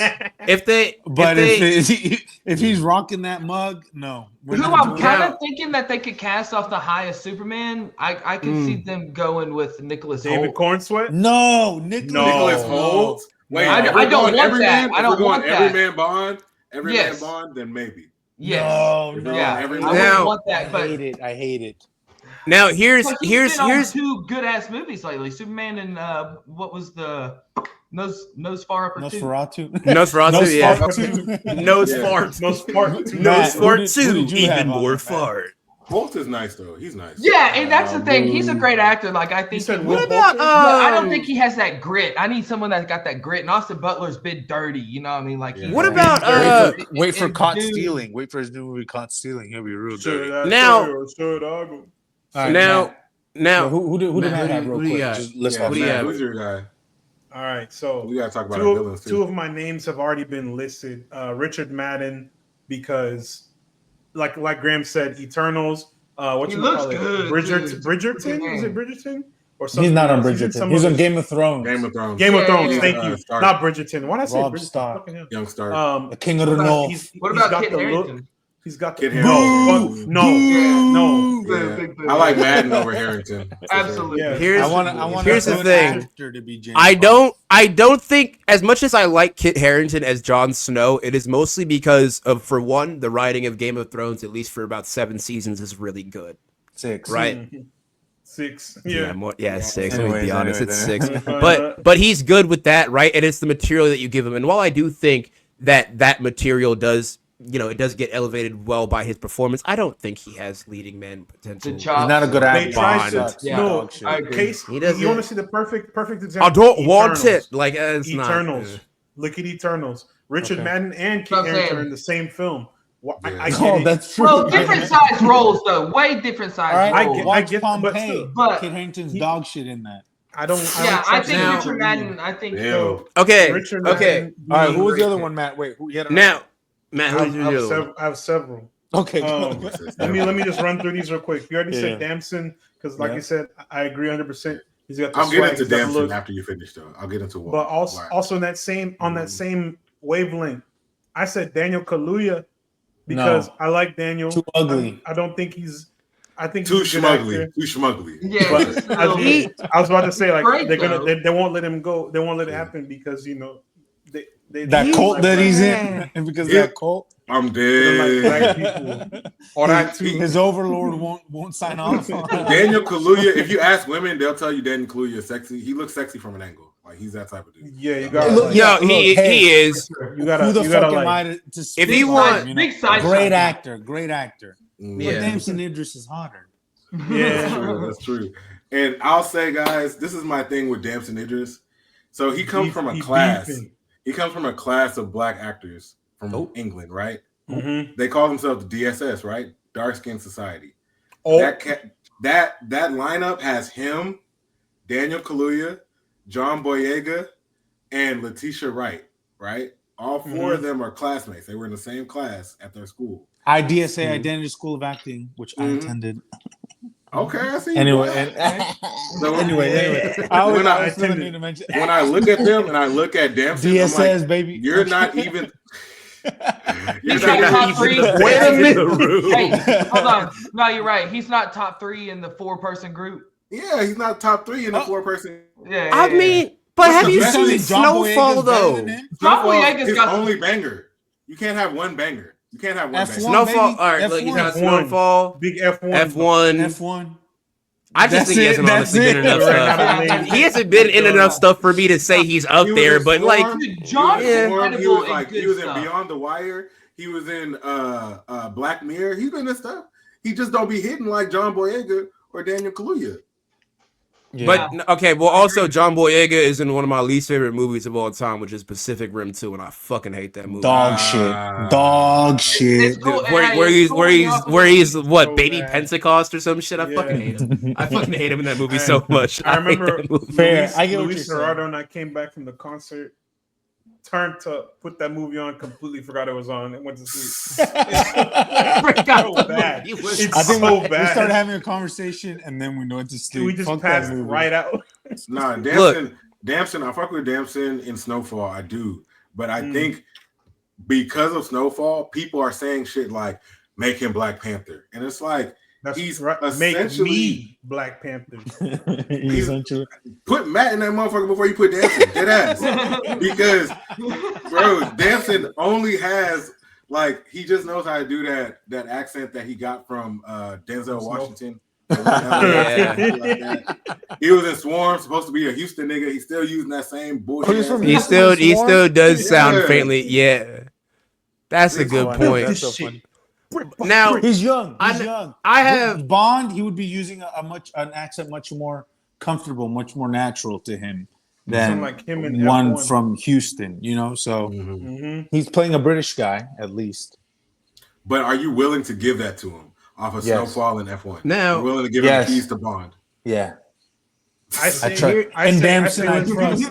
And Let's do Damson, I this. trust. Let's say our predictions are correct. They do cast him as the next Black Panther. If he can carry that film, he can carry Bond. He's not gonna Yeah, do but it he's as gonna Black have to Panther. do them at the same time. He'll Yeah, he be can't. If he does one, he can't do the other. That's what I'm about to say. That's my next Also- thing. Whichever one happens I'm first, picking he Bond. can't do the other. I'm picking Agreed. Bond if I were Mhm. him because Also, he's got I don't- shoes to fill and people Yeah. are already against Okay. the whole. I'll give you something. Also, I'll give you something else. now Go ahead, go. go for He it. might be in Bond, but not play James Bond. The He might villain? play Bill. He might play like Bill Tanner or something, like somebody on Wait, the wait. Or Q. Yeah, that is Hear me? true. That's exactly where I was going with this, Yeah. Luis. Make him a Q. Make him a Q. Or make him a See, Bond. like, villain. What? guys, You know, guys. Greenlight my buy James Bond movie and You make tell him me- a Bond girl. Make and he's him just Q? one of the dudes. James Bond fucks. Evie, are you telling me that niggas can't be in STEM and in a Bond movie in STEM? That's crazy. I am. I'm not saying Like, that. I'm not saying that. I promise I'm not. I'm not saying that. F.A. Come on, bro. A black man with tools and the know-how? Preposterous. Ridiculous. Bro. Not even movies Okay, can make me believe To that. Luis's point, is he too sexy for Q? Yes. Is Yeah, he- yeah. Nah. I Right. actually, Okay, I actually yeah. think that Nicholas Hoult would be a good Q. I 'Cause agree. He looks See? nerdy as fuck. That's think, a good- You know, that's tall, good lanky, casting. That's, Okay. So that who would be would good. be Now- your Q? Who would be your Q? Hold on. I got a couple. Shit. I Tough don't know. one. I was gonna go on to who do you think who else would you like to see direct a James Bond movie? Hold on, Matt still Besides is off. Denis. Matt still Christopher is Nolan. off. Oh, wait. Go Matt. Matt, who's your last one? A couple last picks here. I have Luke Evans if he was younger, because you know He's so gay. kinda- They would never do that's that. what I'm saying. Cast him, bro. Okay, make him the Bond villain then. Make him Yes. the villain. Yes, I like that. They love But to hate a gay. also, They I have do. Those Brits. Jonathan Bailey on this list because Again, gay. Also gay. Okay. I love Jonathan, bro. Put my nigga in all the shit. That's my Cyclops. Wait, I like my- him. I like Jonathan. But I have two picks for people that I just really like, and they're both from the same Sam- show, but they're also in my Bugan. go. they're in Who the hell my that my is. they're in my limited pool of British people that I Don't have go to knowledge directors. of. Go. Right? I wanted Dan Stevens because I think Dan Stevens is good. I like him in anything he's in. You put him in anything, I'm fucking watching it. I'm a His simple dog man. shit in that Godzilla Right? movie. But then, okay, to be fair, not his fault. He didn't make the all movie. right. Next. Right? And then my follow-up to that is Harry Lloyd, Okay. who's also Harry in Lloyd. Legion. He's also in Game of Thrones and a series of other. He's Oh, relatively okay. unknown. That's- Nobody knows who the fuck he is. Boy, Harry That's what Lloyd. makes him a look him up. Harry. I just did. I Lloyd. see it. I could see it. Look at his face. Look at this shot of him just no. staring. No. What? Too twinky. Two Twinkie is Wait, yes. crazy. Too twinky. No, I'm being Too serious, crazy. bro. If they, all right. All right. But He's a then great my actor. I pick- think he was in Game of Thrones. Yes, exactly. He's a great actor. I just don't think he looks. But- because Bond is but- supposed to but- be this like, like this personification of like the British ideal of like masculine. Every man wants to be Fair. him. Every Exactly. woman wants to be with him. Exactly. Yeah. And if you have a guy who's sorry, probably the term I used wasn't correct. That kind of scrawny, and maybe a he little can bulk twinky, up. a Maybe little he can, but I do. He's a great actor. I think he'd be a good pick. But Now- I think people would disagree because he's One too more, but One before last not we- physically, I'm not done. physically. One Go last for it. one. I'm done for good. Go for it. Nate Mann is my other pick because now here's the thing: he's American, but That's Batman, baby. look at him. Yes, I'm saying that's my Bruce Wayne, and I always, in my mind, I always equate like Bruce Wayne, the billionaire playboy, with the same level as James Bond in terms of how they're like, they're suave, they got Yeah. the suit, they be, I can see they that. be doing all types of they be But doing then all they types had of this bullshit. other persona that's Exactly. Like, Mhm. So that's A all dual like Nate identity, Mann. yeah. Nate Mann is my number one pick for Batman in the DCU. Won't happen, but who knows? So hey, if they don't give him the Batman, John Now- Butter, hop into Aston but- Martin instead. Do that shit. While before we fully move on to like directors, I did realize that in terms of Bond, what really makes a Bond movie iconic, at least in my opinion, aside from the performance of the Bond or the story or anything, is the villain. Like for instance, Odd Job lives rent free in the heads of like 90% of people who watch Bond. Well, let's also Right. say there's a difference between the henchman and the villain. For sure. Exactly. I got four That is true. actors- That is true. 4 actors off rip who'd be incredible James Bond villains. Y'all I- hear? I think Villain off or rip henchman? Villain. for actual villain, I think maybe even a secondary villain, but also for I think it. he would be pretty good. Ben Barnes. He has a face that looks like an evil British guy. He just Are you looks talking like about I think the dude who I played think Prince that's too Caspian? safe. I think the that's one who too played safe. the one he played Jigsaw Well, in you also Punisher. don't Jigsaw have to make, Punisher. you don't have to make Yeah. the villain British. No, you don't. No, Look, and- I'm telling you. True. I got He it. does a Look, pretty True. decent American accent. True. Look. No, he does. He can be any. Like he could be Yeah, Indian. yeah. He can be He Asian. does a can be, lot. like That whatever. was gross. I Got did that you. on Yeah. camera. Benicio del Toro, Mm-hmm. Yeah. Denzel Washington, Your Yes. villain describes what type of story you want to make. Ethan Hawke, Yeah. Colin Farrell. Denzel Washington as a villain? What kind of story? You making a crazy story with that? That's what I'm saying. Yeah. Colin Farrell as a villain. You know Yeah. he's gonna Now, cook. now look here. Benicio Look del here. Toro. Hey, I think Ethan Hawke. Cillian Okay, Murphy. all right. Okay. Because I was going to say Cillian him. Murphy, because you got to think of his background as an Irishman and That's like his perfect. But- disdain to Or He could Jack also be a good O'Connell. M. He could be Jack a good O'Connell. yes, he would. He could be a great M, but I do not think that he would M2. Wanna be M? want to be on the side of No, Yeah. absolutely not. MI6. You're You know what I right. mean? Definitely I think, not, and I think that would just like fucking draw people in, and maybe even like bring up the history of what the British did to Ireland and stuff like Would he that. want to? Would he then want to be in a movie though where he loses and the British government wins? Well, then you could arc it out, make him a fucking 2-part movie villain. That's- I mean, yeah. it's Cillian Murphy. You know what I mean? Like You're right. you could kind of drag it on a little bit. Here's Um, a crazy take. Daniel Craig as a villain in James Bond. Mm. Okay, yo. So Insane what I Cole. kind of want to see again, which I think is why GoldenEye the movie also works so good, and it's Sean. 006. So like, Yes, yeah, like a rogue. Granted, you 008 can't bring back. villain, like- Granted, you can't bring back Bean because he is crushed Link- under a satellite. No. Link Been versus pieces. Dark Link, 007 versus 006. You know what Right. I'm saying? Yeah, You know, it it's- goes hand in hand. 008. Yeah. And, They've done it so few times in the Bond series to where you wouldn't have the Marvel effect of like a giant evil robot Jeff Bridges, where it's the same guy but different suit. Yeah, Right. You get very few examples of seeing other 00 agents. Okay, so Now- check it out. You've got someone who's not as roughhouse as like a Tom Hardy. Cast Tom Hardy as the bad double agent, and he just he looks like not your average man. Like if he He'd gets be like incredible. close Like to the like a same Bane form. size, He'd But be you would so do know, good. Tom. he's like- You would do Tom Hardy as a former 00 agent.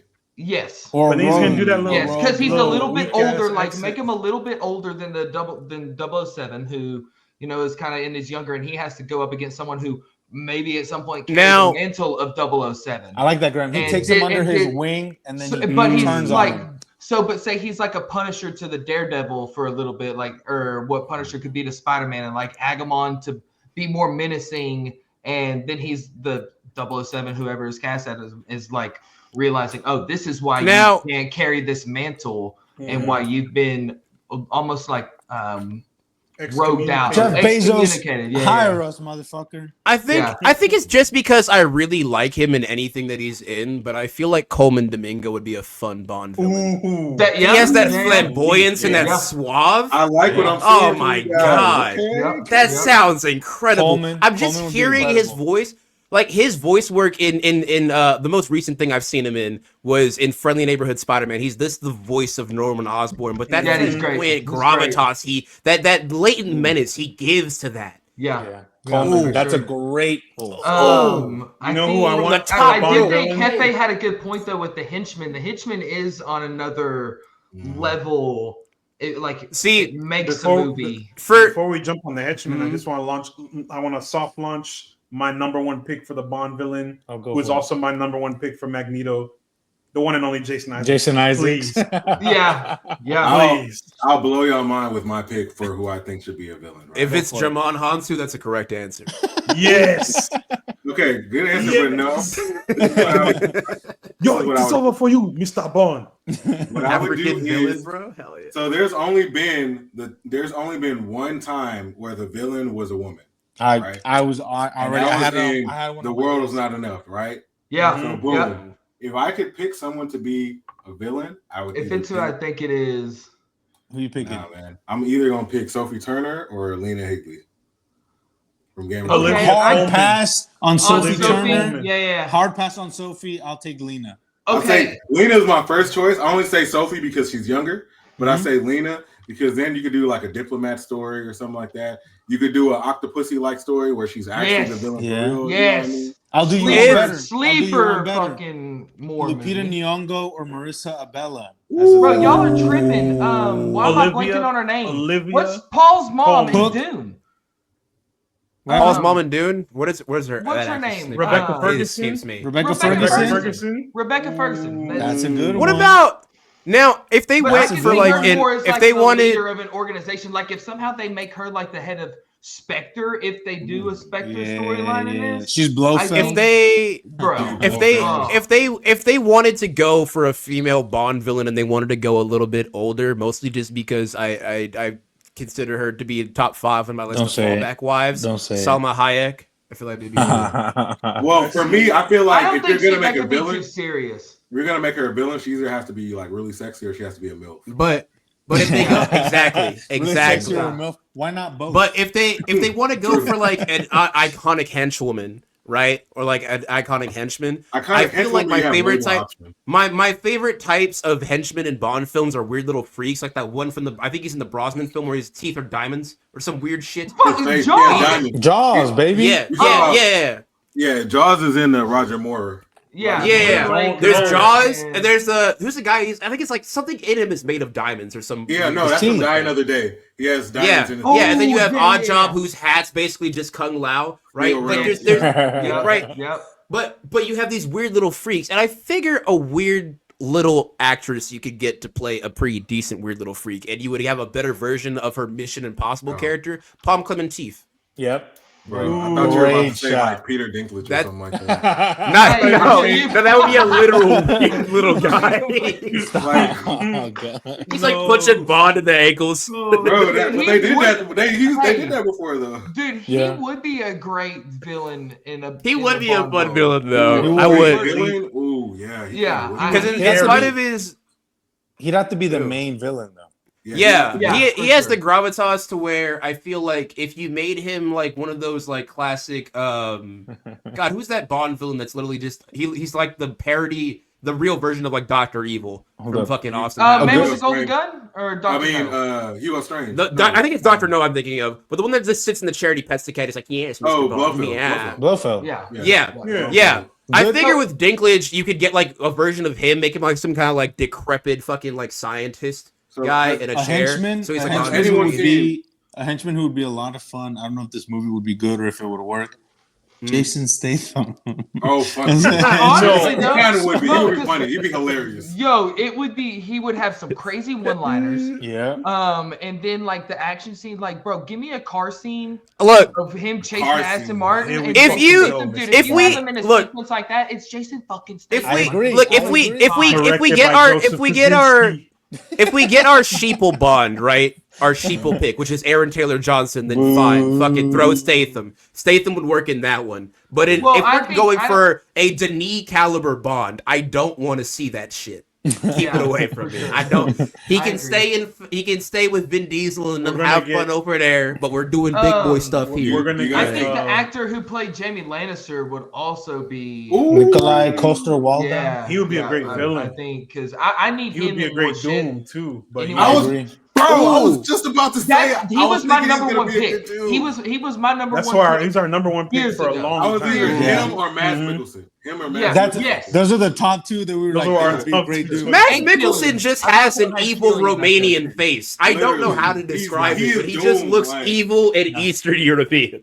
But he's a sweet guy. Ben Mendelsohn would be a good crazy one too. Curveball. Idris Elba, I think, might be a good villain. Because he can't. Just don't let him do. Just don't let him do the Hobbs and Shaw shit again, please. You have to give him a villain. Here's the thing.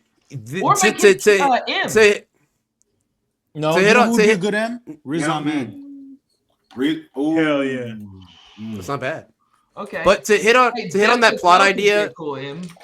To hit on that, if we skew younger for like a younger M, because it's an original M, I believe, is dead in the franchise, right? Patel. The original M, as in Judi Dench. Judi Dench. Yeah, she's gone. But there's she's gone. She got replaced by Ray Fiennes. Ray Fiennes. And he was phenomenal. Great. I meant Riz Ahmed is Q. My bad. Now here's the thing.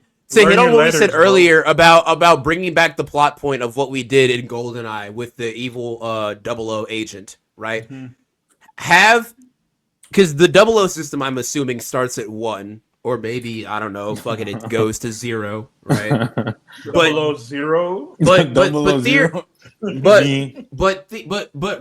But logically speaking, there has to be a 001. We don't know anything about them. We've never heard about them, right? And if we want a former MI6 agent to go fucking rogue that is a prequel 00 series. that is evil, Idris Elba would be in that age demographic and the perfect villain for that archetype, because that would also be during the time where Britain was worse than they are now, which is surprising. And so that would play really well. And the meta quality of people wanting him to be Bond. And Exactly.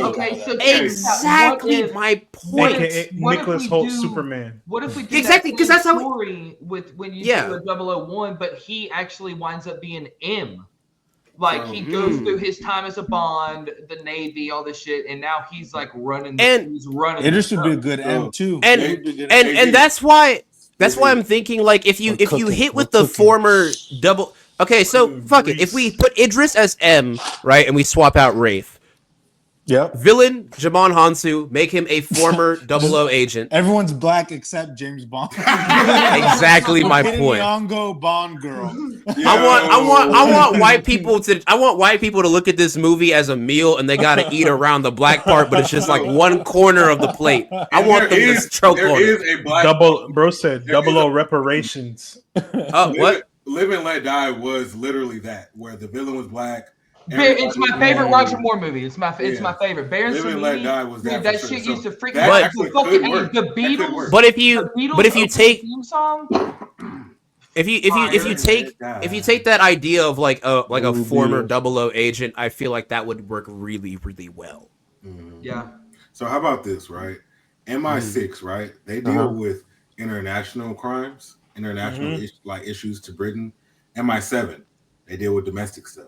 Yeah. Make Idris Elba or somebody black, like an agent on MI7, and they're going right. Yo, okay, check so this now shit out. MI6 versus MI7. Check this shit out. You just said in like domestic, so he's like his equivalent. Cillian Murphy is the villain, and he's an Irish. Attacks London, like kind of like just attacks somehow. I don't know, whatever the fuck. Poison. Attacks Big Ben. A car bomb, perhaps. So MI6 has to team up with their domestic division, and it is that would be sick. Damn. I think there's that would actually go pretty hard. That would actually go pretty hard. Oh my Who do y'all God, think? Who do y'all think? really I think this is a good kind of like bouncing off point to like who do you just name some directors you guys would like to see direct a James Bond movie, and maybe Matt Shackman, Fede Alvarez, Christopher Alvarez, and Joseph Kaczynski. Wait, Matt, say that. Okay, Fede Alvarez, Joseph Kaczynski. Okay. I'll take Fede, but swap out Kaczynski because I'm not a man with children, so I don't have the dad lens to like his movies as much. Christopher Nolan will homage Bond so many times in his own film. He already made Tenet, bro. Just he already made Tenet. We're good. We don't need a Bond movie. I agree. He made Tenet because he didn't have a Bond. That's all it was, man. Yeah. I have Nolan as one of my picks. Nolan. Now, here's the thing. I got some. The Russo bro. This is the craziest one. Yeah, the Duffer Brothers from Stranger Great Things. Man. No, I'm kidding. The Coen brothers for sure. The Coen brothers. No. Ryan Coogler. That was my pick for a Black Bond movie. Edward Berger, the guy who directed Conclave and All Quiet on the Western Front. Okay. Oh. Dan Trachtenberg. Yeah. Prey. That's my other pick. And then I have Alfonso Cuarón. Okay. Jeremy Saulnier, he directed Rebel Ridge. And then Steve McQueen, another black filmmaker who I think would be an incredible pick. AZ, I'm gonna say, fuck. What's the last? I've been drinking, so I'm a little. No, we all. Hey, me too, bro. We got Ken going on. Bro, what was the last thing Liquid AZ Death. said? The last thing you said, bro. What was it? Is he in the Phantom Zone? What? My bad. What was the last thing you said? For a Black Bond movie, Ryan Coogler would be a sensational fucking pick. A Black Bond movie would be clutch, but how about this? Instead of making it Black Bond, you just do Black Felix Leiter. CIA, it's already Yes, okay, that's what yes. They already did that. Yeah, and you can build off of that. You know, Like can make a movie off of it. I see what you're Or a saying. series. The thing is, that would be their way to Bond- do a Bond universe series, I think. Yeah, that's actually a really good thing because Bond is one of those franchises where even though They have so many installments. They don't really repeat very much. They don't kind of rehash the same thing. They don't look at a formula and be like, this is what worked in the last one. We do it in this one, and this one, and this one, and this one. Right? They do that to a very minute detail. They have the Goldfinger formula, which is pretty much just like the standard formula of how they move their movies now. You know, cold opening, M scene, then Q scene, pop out, meet the girl, and everything like that. Yeah. So like they have that basic formula that they've been following. So let's change it up. Yeah, they can change it up. They have a lot of options to change it up. And I will say Bond did kind of get fucked up by Austin Powers a lot. Yeah. You know what I mean? Austin Powers and Mission Impossible kind of fucked up Bond. For sure. Mm-hmm. But now, you know, that's what I'm saying. You know what would be a really good combo, a filmmaking combo? An Alex Garland script directed by Danny Boyle. That's solid, but let me swap out Boyle for who I think is actually one that we have not considered even remotely. Go for it. Tony Gilroy with Alex Garland. I said I put Tony Gilroy and Dan Gilroy as writers for a James Bond film. I think that, and I think also to a lesser extent, if you wanted more of like maybe later in the franchise, if you wanted more of like a grungy, burnt out Bond, right? I figure if you want like a No Country for Old Men energy to it, Peyton Reed. Get the Coens on that shit. Yeah, I said the Coens. Peyton Reed. Get the Coens would be nice, but it depends on what kind of story you're trying to do. Exactly. Also, if you're going for like a grungy, burnt out, their own films now. Yeah, they're making their own independent films. They're not. One of them has one coming out with like Charlie Day in it and stuff. Now, I also my wife, Margaret Qualley. I know that also he's more so on the TV side, but I've recently realized that this man is a fucking genius. Damon Lindelof. Give me some Lindy. Is that Chernobyl? He made Lost. He made The Leftovers. He made Watchmen. The man does not miss. And I feel like he needs he's making to be put on big screen. I mean, yeah, but give him more things. Give him all the things. I am watching The Leftovers nearly 6 years after it's finished, and I'm mad that I never saw this before now, and it's only 3 seasons of absolute gold.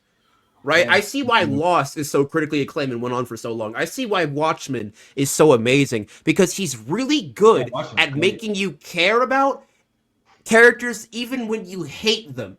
You feel like they're actual people. You don't just hate them. You think of them as like friends. You get mad at them. Me and Matt's guy, Jonathan Glazer, Big Glaze, Big Glaze. As far as Tony, bro, I think he would be good. But when he was doing the Bourne movies, like he's the person that created that phenomenon of a million cuts in a fight scene. The shaky cam. Yeah, so I don't really.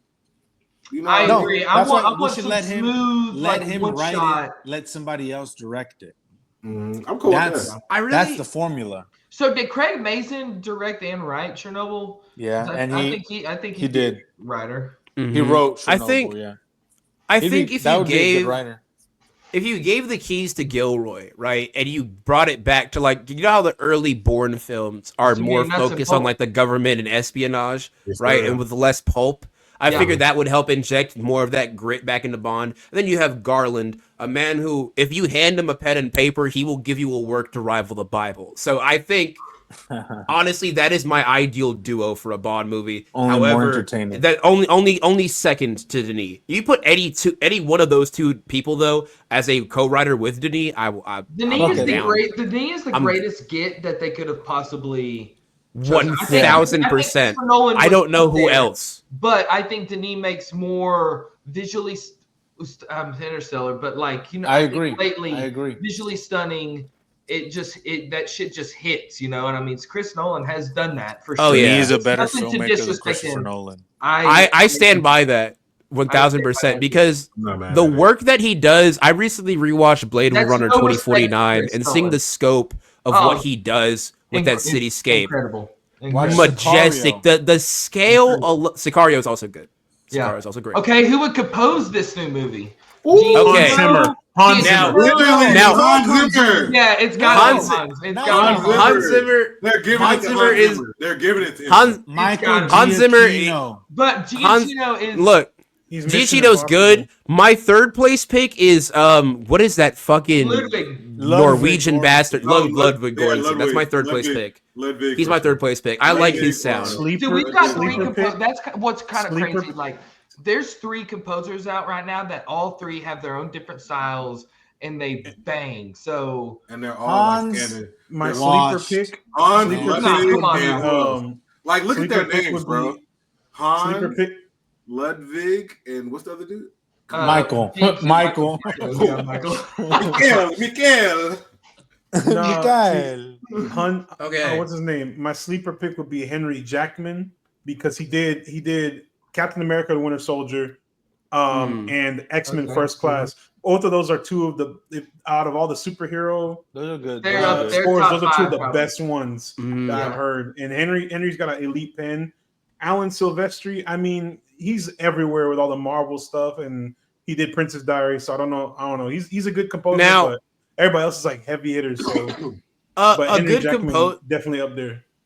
not necessarily the composer himself because he's been dead for the better part of 5 years. But the composer for the original John Carpenter's The Thing, Ennio Morricone, right? The way that he Ennio gets that, Morricone like, is one of the greatest composers of all time. I know, but I mainly know him from John Carpenter's The Thing. That's crazy. But that sound that The Thing has, where it's just this ambient, very upsetting tone to it, right? Yeah. If you could get that energy and Oh. put it into the thrill and the grit of a Denis Bond movie, that is my ideal sound that I would want for just like Well, I think the not the main theme of it, of course. I don't know who I would want maybe to get the main theme. that's why you gotta Um, go Hans, these dude, because guys he's can gonna make do- that. Yeah, you need a bomb. No. You need a You know- bombastic theme, right? You know who For we sure. need? Right. We need Johnny So- Greenwood. I want to say Hans Zimmer has done Bond before. Yeah. He did Okay. No Time He to has? Die. Was it one of the was it Skyfall? It was No Time to Die. No Time to Die. Yeah. Okay. Mhm. And that was like when he was kind of pop. See, okay, I think you bring him back and he No. would still do the same, but That ship has sailed. So Oh, Ludwig. This is all Ludwig. I John, kind of John Barry is the GOAT when it comes to Bond. You know, he's the one that has like, you know, the Diamonds Are Forever theme, the Goldfinger theme, you know, You Only Live Twice. Okay. You know. Who would John sing? Williams. Who would sing Now- the Bond song? Who would sing it? Yeah. Oh, that's a Bring good Adele back. That's a no, nobody. We need someone new. no. Someone Yeah. new, right? Billie Charlie, Eilish. if we- I was Billie Eilish did one already. But Yeah. Billie Now- would be my number one pick for sure. If Really? you want She want already did somebody no, here's Sabrina my Carpenter. idea, right? Fucking No, shut the fuck up, Matt. It's Bad Tyler. idea. Beyonce. I think that's I a don't- pick. I think that's a I pick. don't want to be assassinated, but I Beyonce. have an idea that I think might work Dua Lipa. just slightly better because her voice has the range for it, and I'm surprised no one has ever contacted her Cali to do it. Uchis. No. Who? Let me Who? have my Who? decent Who? idea. Who? Okay, bro. Madonna. Haley Williams of Paramore. Her voice No. is fucking insane.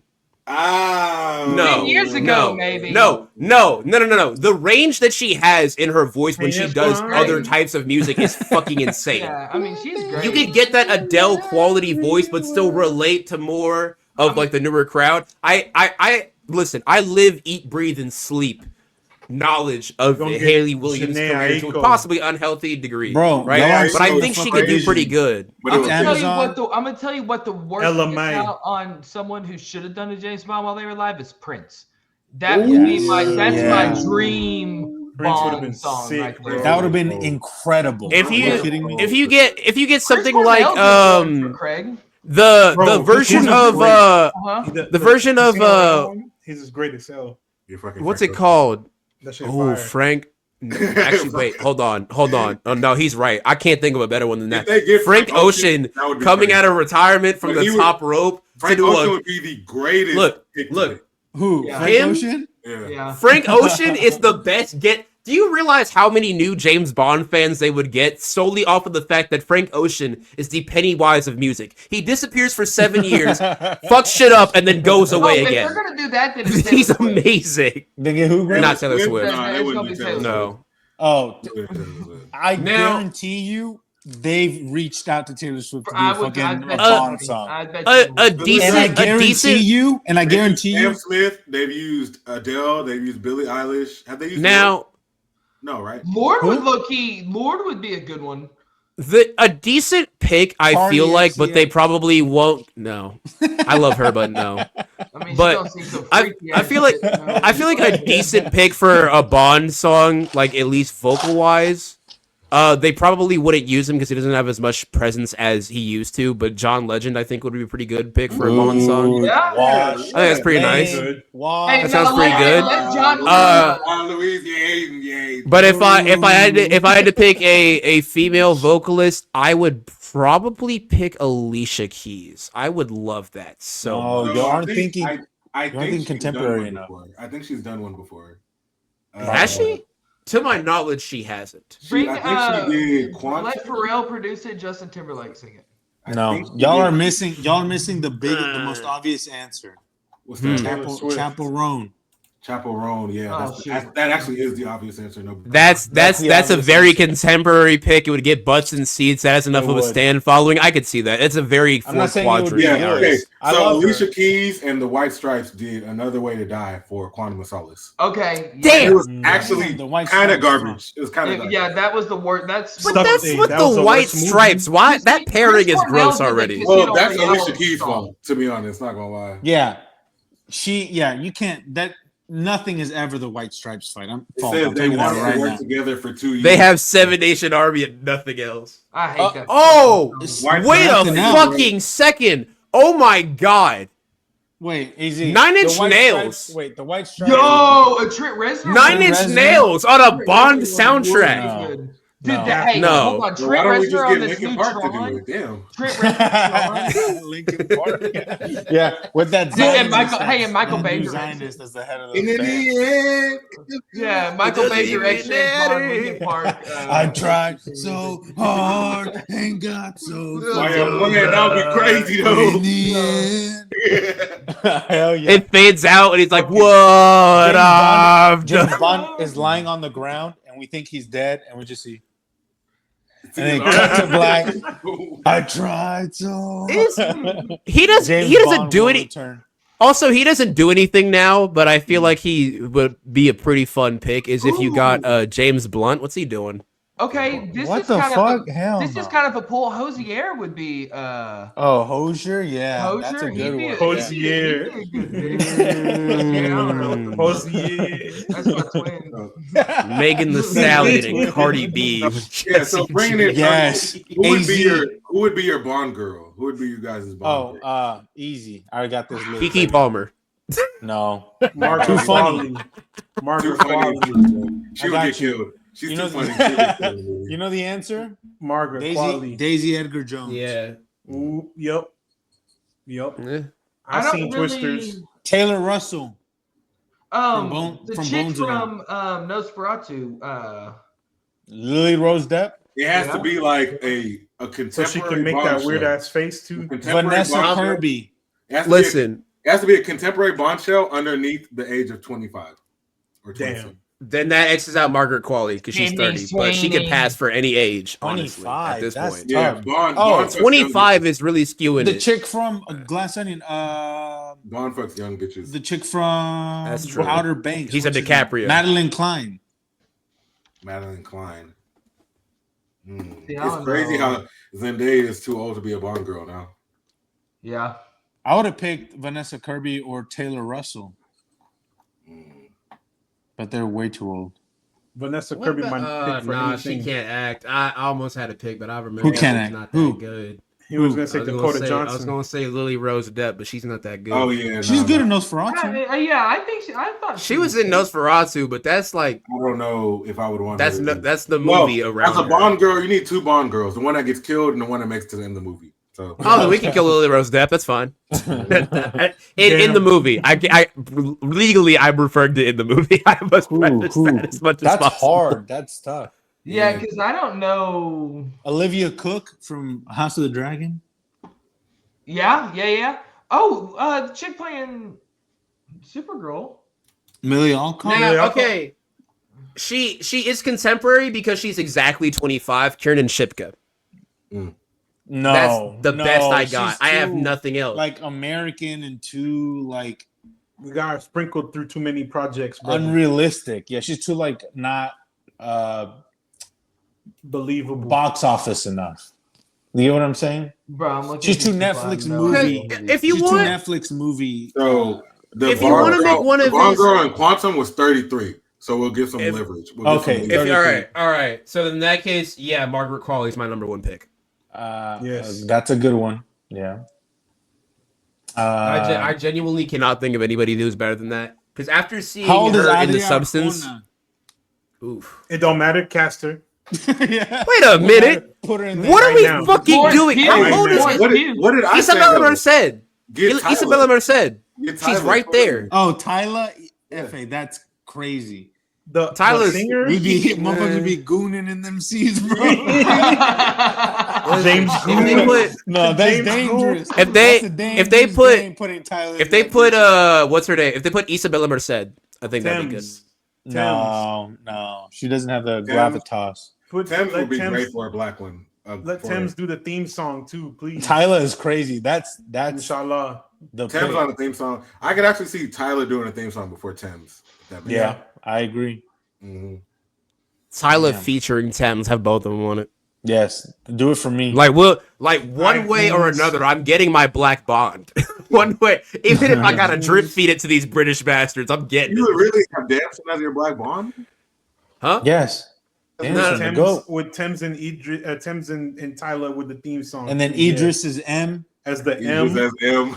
Come And then- on. And the gonna opening, Wood Harris is the villain. John- I'm dead. Wood No, Harris. make the No, villain. Denzel is the villain. Denzel Washington. Yeah. And then I think that's, John Boyega is Q. I think Giancarlo Esposito would be a good villain. Villain, yeah. Oh, But he's like, if Make you need him a M. villain, Look, if you need a as villain- much as I'm tired of Giancarlo Esposito being typecast as Gus Fring in every single thing, yeah, he would be a fuck ass Bond villain. He'd be awesome. He'd be good.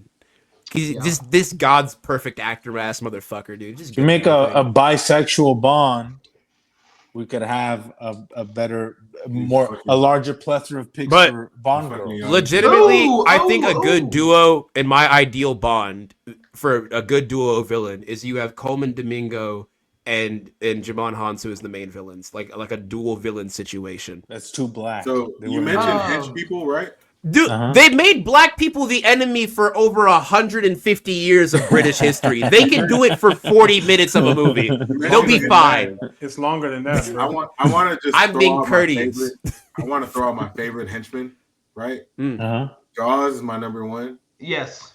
Yeah. Jaws, and then after that, I really like Mayday played by Grace Jones. Yep. Yes. Yeah. Mayday is great, and then I also like fucking. I don't want to say Odd Job, but of course I like Odd Job. I mean, like yeah. what's his Got the Kung name? Lao hat, man. Batista's villain. He was great. Oh, he Mr. was. Yeah, Mr. Oh, little Hinks. glasses. Mr. Hinks. Yeah, Mr. Hinks is good. I think- Gobinda, Octopus Pussy is good. You know. What I Yep. mean? Knick Knack from Man with the Golden Gun. Yeah, that's why I said Peter Dinklage. Peter Dinklage. Oh yeah. You could do the same thing with that. Yeah, those are all. Jaws is definitely number one, and I would love to see like a newer, like reiteration of. I think a henchman would do very well to turn a nobody into a great actor. Yes.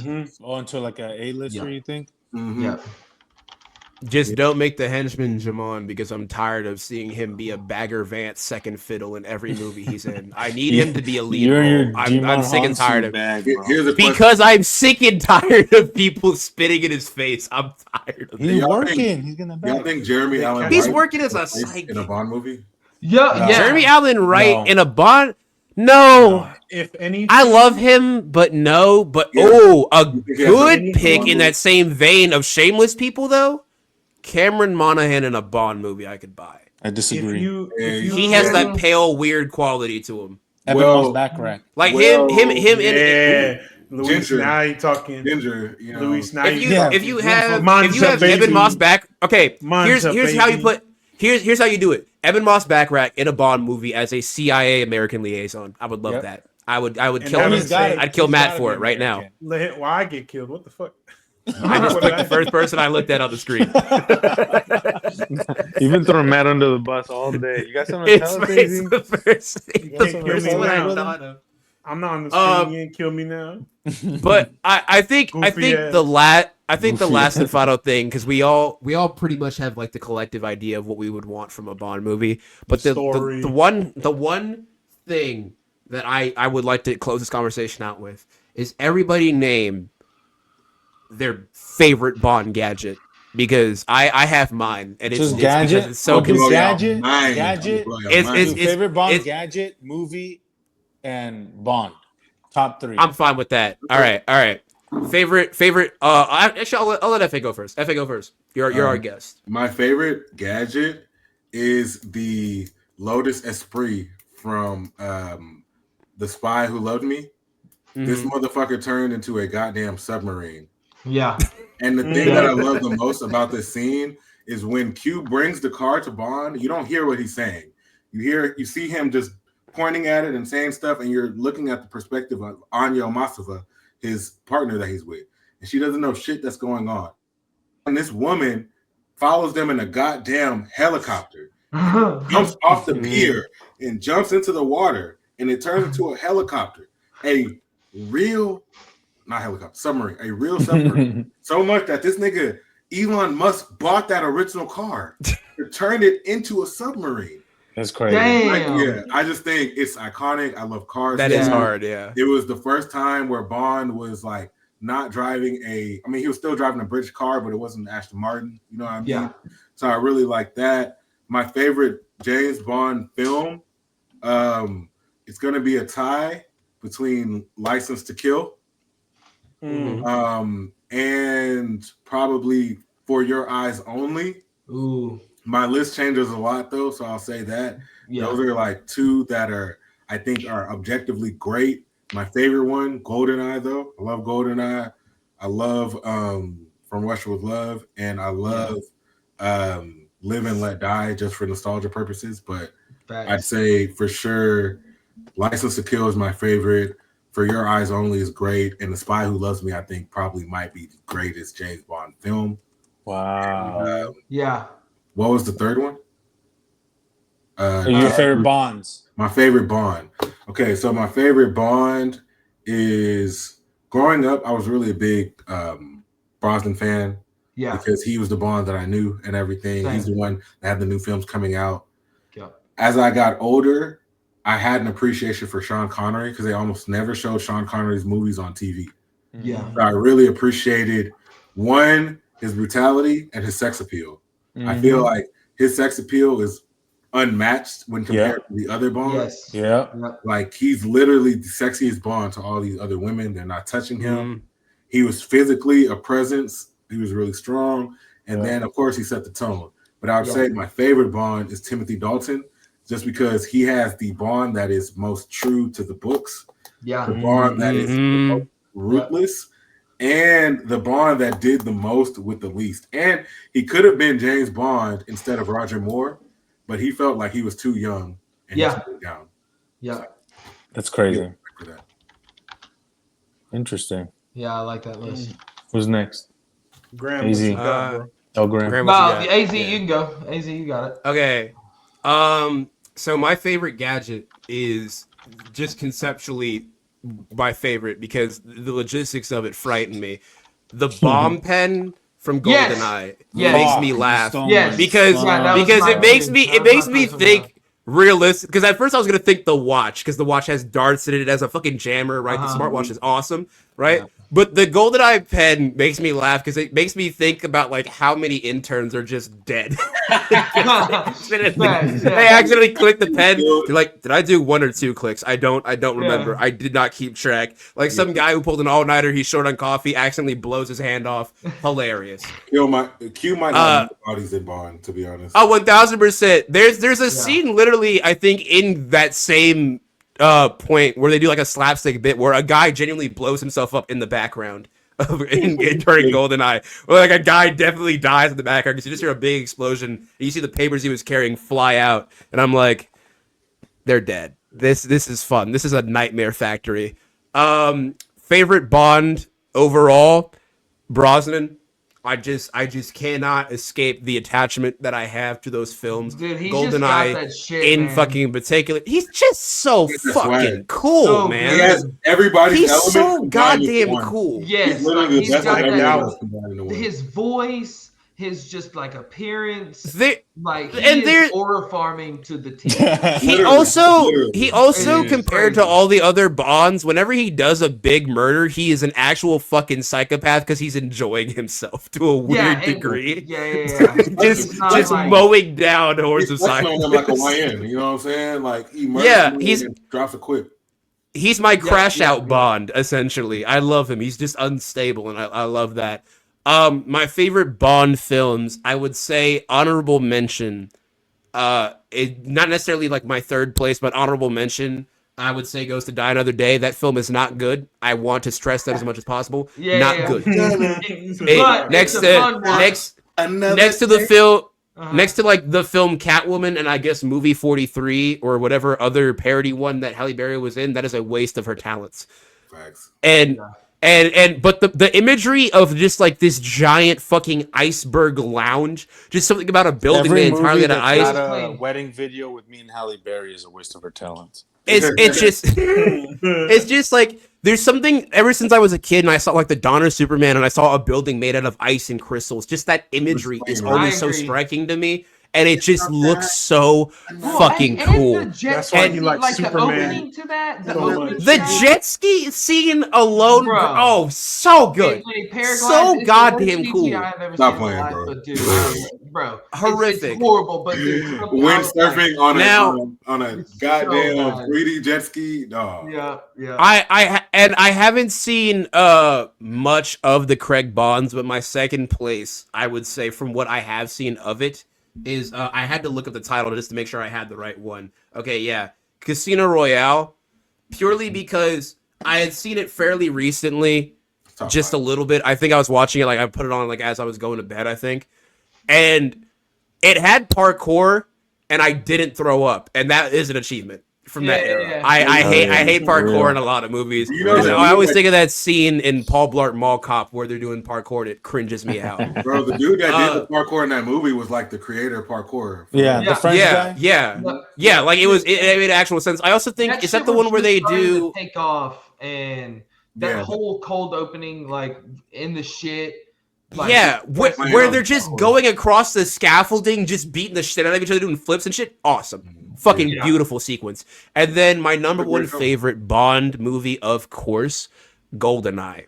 Nothing in the history of Bond, to my professional stance, is touching what I get from that movie. You get a evil 00 agent, which is great. Right, you get an excellent villain death because not only does he fall 30,000 feet and somehow not get reduced to spaghetti, a satellite crushes him and he's just screaming because he's like, ah! The movie has so great amazing. Great pacing, great henchmen. Amazing sequences when you get to see him in his little naval outfit. Right, you rarely see him get that acknowledgement of his one naval of the roots. sexiest Bond women of all time.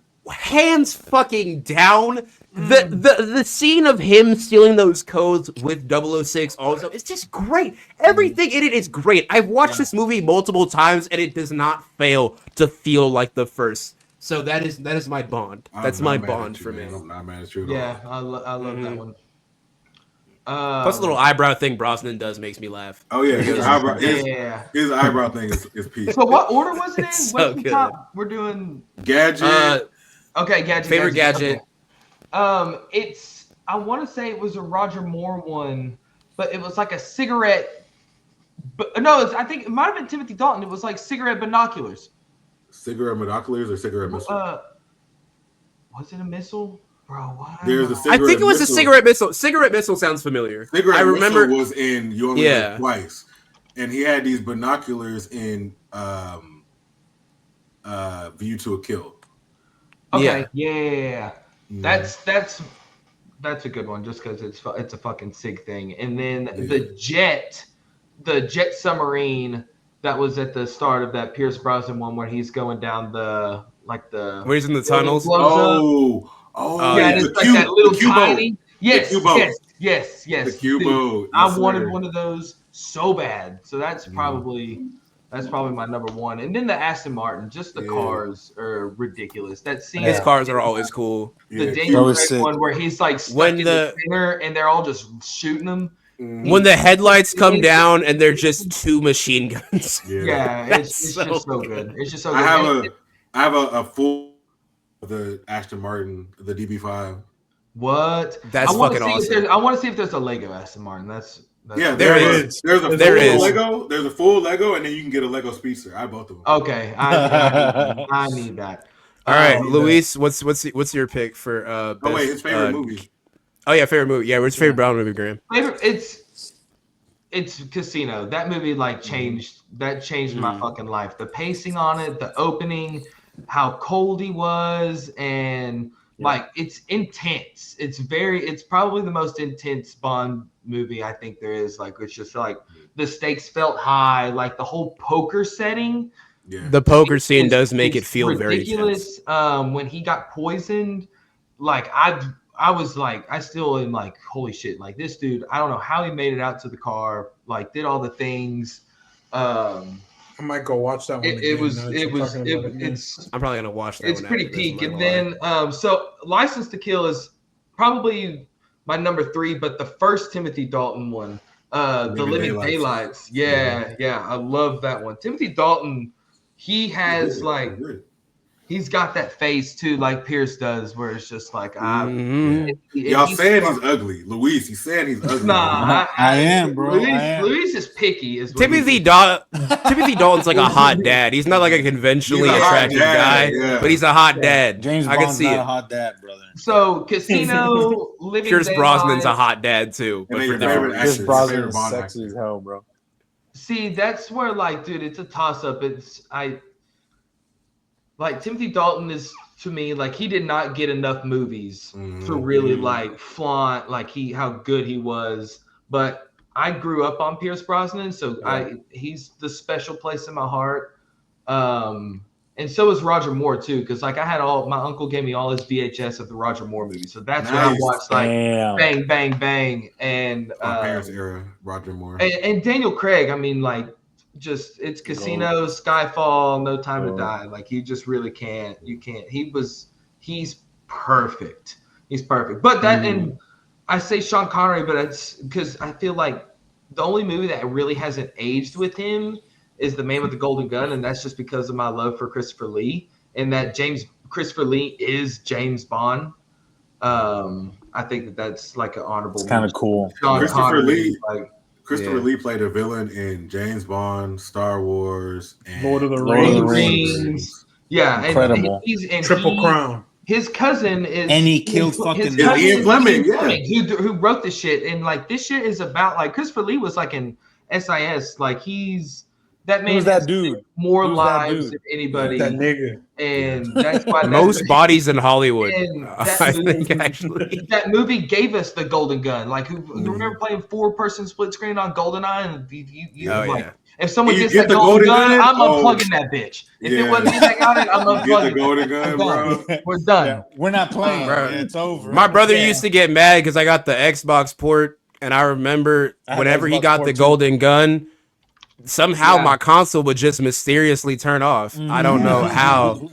It was crazy, but when I had it, it stayed on. It was a weird glitch. I don't know if you guys had that. I take, but Perfect Dark is an upgrade to GoldenEye. I agree. Perfect Dark is a better game. I agree. It's a better game, bro. Perfect Dark is a better game, but I have better memories playing GoldenEye than I do. Yeah, Perfect Dark is a better game.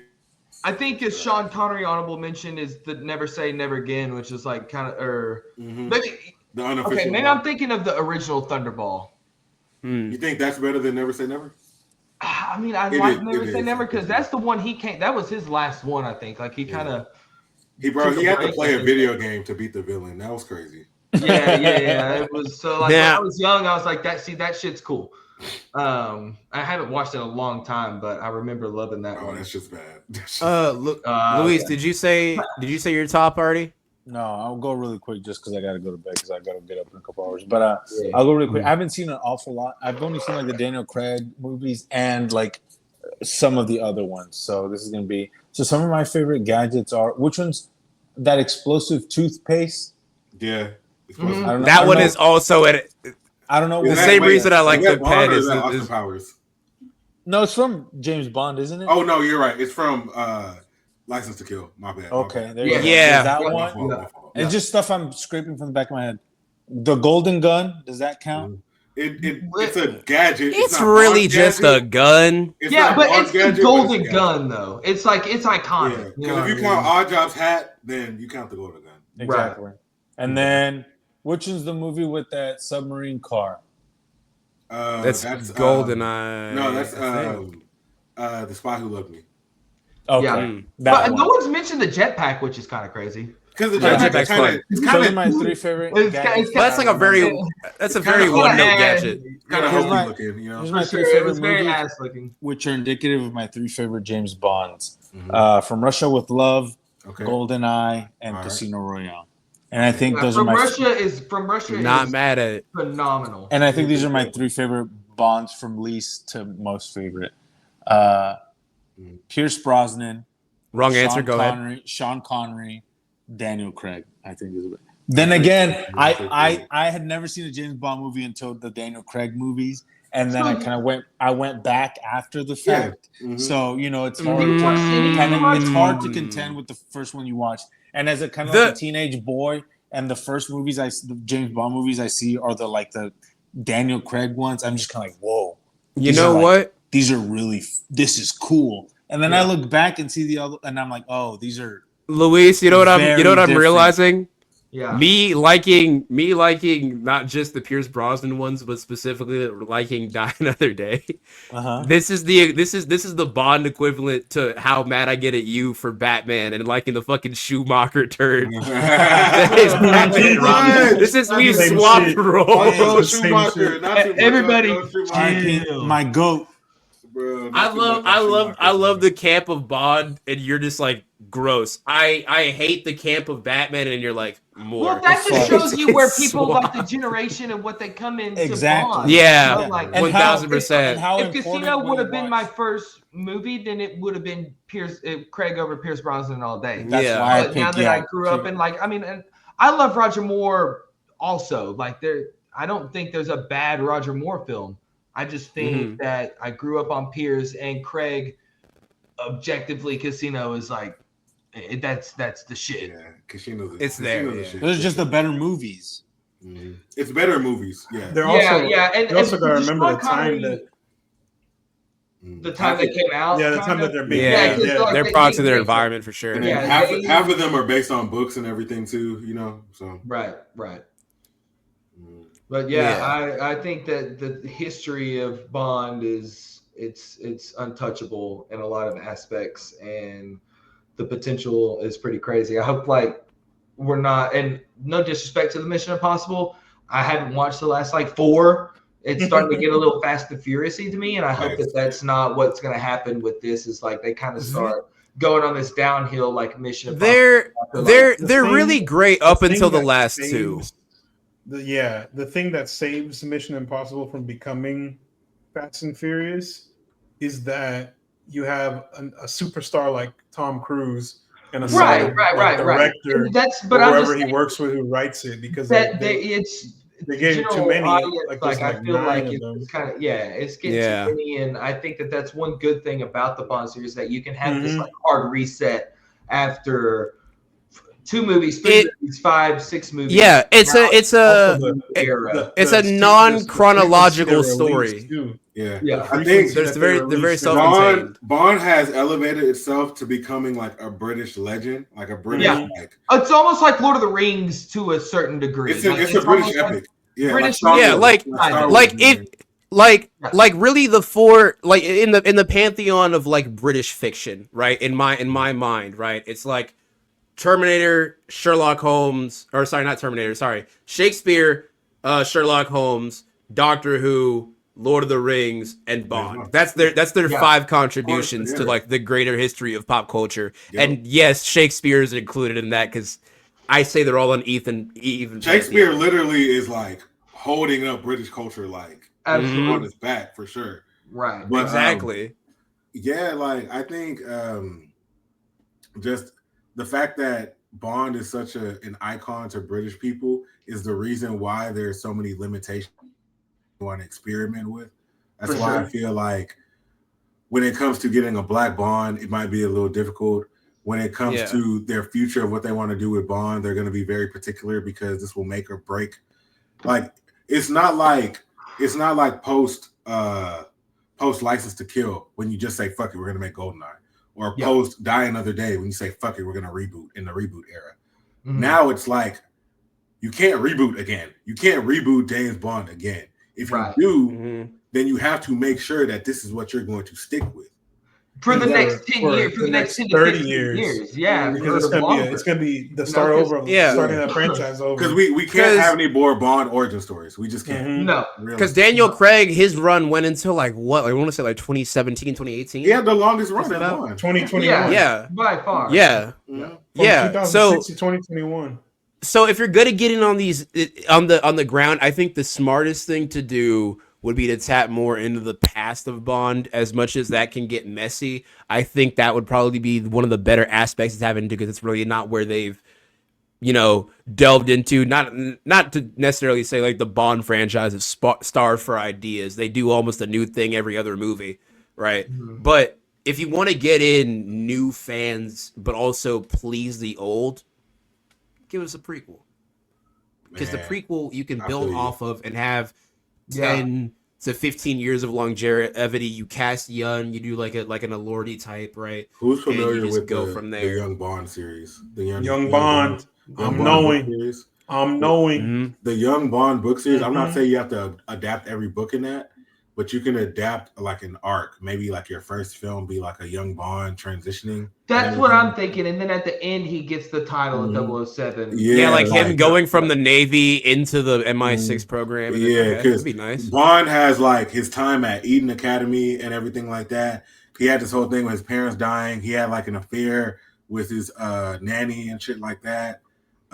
Like Bond has like all of these things that they've dropped in the books and said, him being in the Navy, him having to become a 00 agent, him getting his license to kill and everything like that. They can make a whole movie about just his origin if they wanted to. Right. The only thing is you're essentially doing Casino Royale, but just not Casino Royale. Right. Right. So I think tonally wise, it could be the same, but you're gonna have to distance yourself from it being a casino, because we can't retread the same ground. As it is, we can't retread the same ground, and like as good as you probably want this movie to be as Casino, don't follow it so close to where now you're starting to kind of really take. You want to get like the spices and the seasonings, right? But you don't want to make the same dish, right? You don't want to end up in the boat of people like when they were making the Andrew Garfield Spider-Man series, where it is a Peter Parker who's like an outcast, but he kind of has a girl that he's friends with,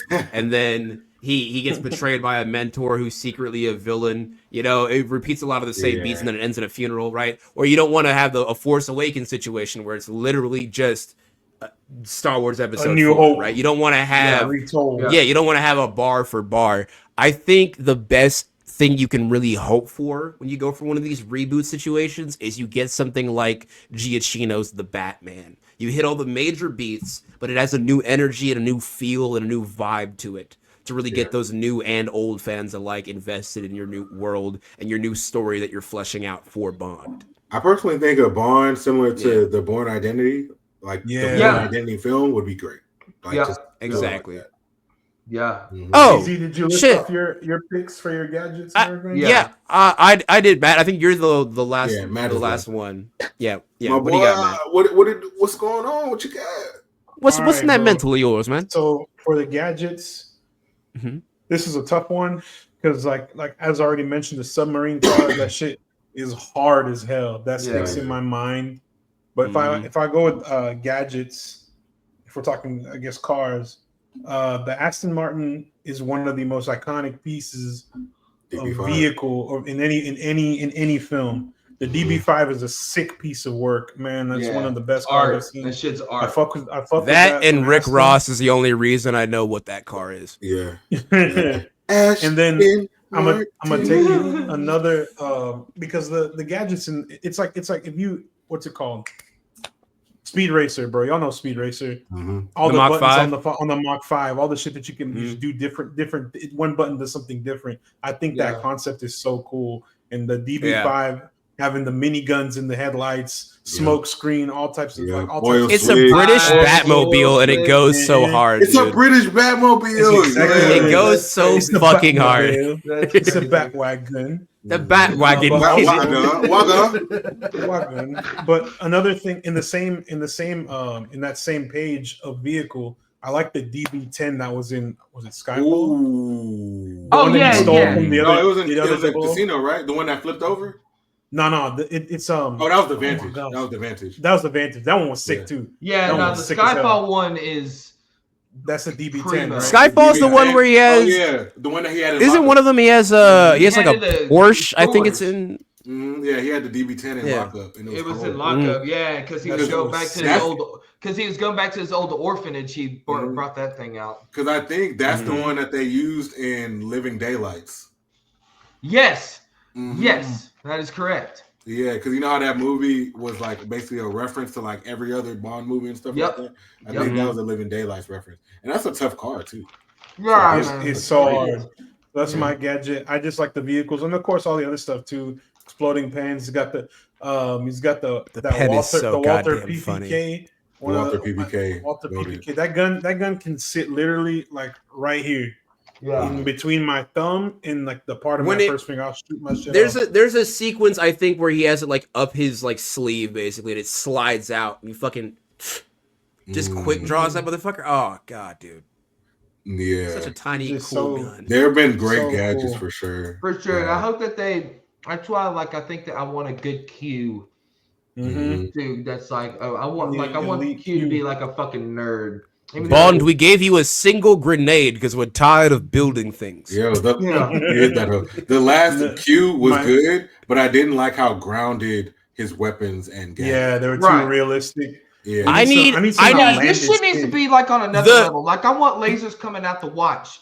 Yes, like, I think not Spy Kids. I think the litmus test for what I want from a Bond gadget Kingsman. is somewhere between give me like a between like your average Kingsman trick umbrella, because they've made those in real life, right? Somewhere between that and the Mission Impossible masks that make absolutely no goddamn sense. Right between that. Mission Impossible is like that's what I want. At the end of the spectrum when it comes to spy movies, as far as like realistic. Realistic and just like going there. James Bond is like grounded, but once it transitions to being grounded and campy, that's when it kind of loses me. Because you got to one or the other. It needs that fine middle ground. Yeah. So Matt, what's your favorite movie then? I'm glad you asked that, because Casino Royale and GoldenEye are two of my favorite movies. They happen to be made by the same director. So what? Yeah, they are. They did that on purpose. Do with that with what you will. They literally did that on purpose. All right, I gotta rewatch Casino. I think I was just too young to appreciate it. I gotta actually rewatch it. Martin Campbell did both of them. Yeah. I fucked so heavily with the crazy part is I fucked so heavily with GoldenEye, watching it as a youth, and then of course I saw Casino. I remember when I first watched Casino. Where were we going? No, we were going to Kenya. We were going to Africa, and I was on the airplane. I was like, this shit is fire as hell. Oh my god! Hell I didn't even know how to curse back then. I didn't say That no. boy said Habari's on. So I said, this stuff Habari's is on cool. Zuri. I was like, yo, what's going on? So I got home, got back from Kenya. I dove straight into James Bond. Found out about what's it called? George Lazenby, one movie having ass. Timothy Dalton, Sean Connery, Roger Moore. I learned a lot. I was like, that movie is pivotal to my adolescence. Yeah. Casino Royale is a game changer. I fucks with Daniel Craig so heavy. And I think I love Mads it Mikkelsen. did that for so many people. Dude, It was like, okay, this shit is fire. Let me go back and learn. Like, it did that for so many new it's fans. a banger. Because we thought Bond was kind of corny, you know what I'm saying? We see how he's corny with Roger Moore and everything like that. Yeah, GoldenEye comes out, but when GoldenEye comes out, we got Mission Impossible. Then we got same year. Austin Powers, making fun of Bond and everything. Uh-huh. So they had to make a pivot. Sad for them. And in that same page too, my favorite Bonds are Daniel Craig and Pierce Brosnan because of both those same reasons. I grew up knowing Pierce Brosnan Bond first, then watching Daniel Craig come and just command this role for the last however many years. Yeah, bro. That was something. Now, of course, we didn't get to see, Sean Connery, Roger Moore, all them because we weren't alive back then. But there's still some props for those guys. I know we're giving George Lazenby some shit, but he still played Bond, even if it was for one movie. That's more than a lot. I'll give Lazenby his props. That's actually a good film. Like it is. Her Majesty's Secret Service is a good film. Yeah, it's kind of like one of those on its own.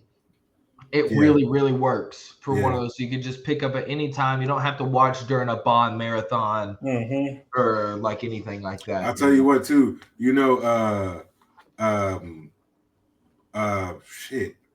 Orlana not Ortel. Bro, old lady that poisoned Joffrey in Game of Thrones? Yeah. She's Mama Martell. Bro, she's the Bond girl in on Her Majesty's Secret Service.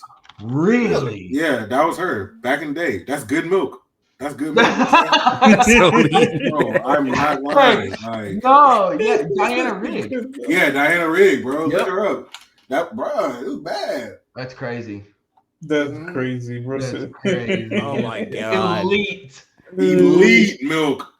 Bro. Man, look, organic, grass fed, pasture raised, all that shit. I'll say she's elite milk, but the only thing that's more elite than her has been this amazing episode of the Cinestro Core. Let me tell you something. This is the longest we've ever done a recording in quite some time. This is 2.5 hours. This is peak though. And if you have made it this far, I want to thank you so much for watching, listening, and most importantly, enduring our babble, because I'm going to be honest, I hear my own voice and I hate it. You're doing this in your free time. You volunteered for this and you're still liking it. Much obliged. Thank you so much to our special guest for coming on this episode and sharing the Bond knowledge. I've realized I don't necessarily know as much ball as I thought, and I need to reevaluate the Craig series, because apparently, guess what? These critically acclaimed movies are good. But speaking of things that are good, why don't you go ahead and over to Backstage OL for all of our amazing tips and tricks that we can do to try to give you the best pop culture news that we can. We can only do so much, but they over at Backstage OL have the funding and behind the scenes looks at all of your favorite stars and movies upcoming. They might even have some stuff to do with Marvel and FX coming up soon, so you definitely be on the lookout for that. Tell them we sent you. They won't know who we are, but they're great and you will love them. Speaking of things you'll love, you won't love my channel, but you'll at least tolerate it. I make YouTube videos at youtube.com/TariSingo. I'm attempting to hopefully have at least one goddamn day off and I can finally make a video, but I can't. So we'll figure that out eventually. I'm still demonetized until September, and honestly, because there's not really a financial incentive for me to drop anything, I'm kind of just like, why not? But I might make a video soon on, I don't know, probably Big Wheel, because I find him funny, something, I don't know.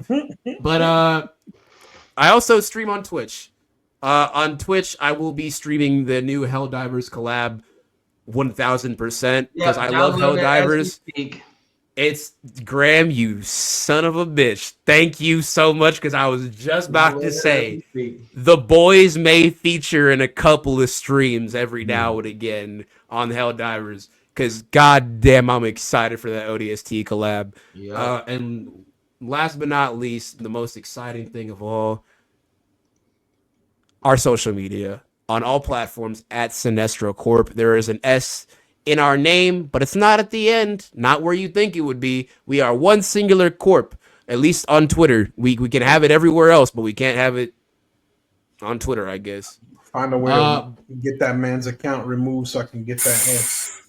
We're sending a drone to his location in Minecraft.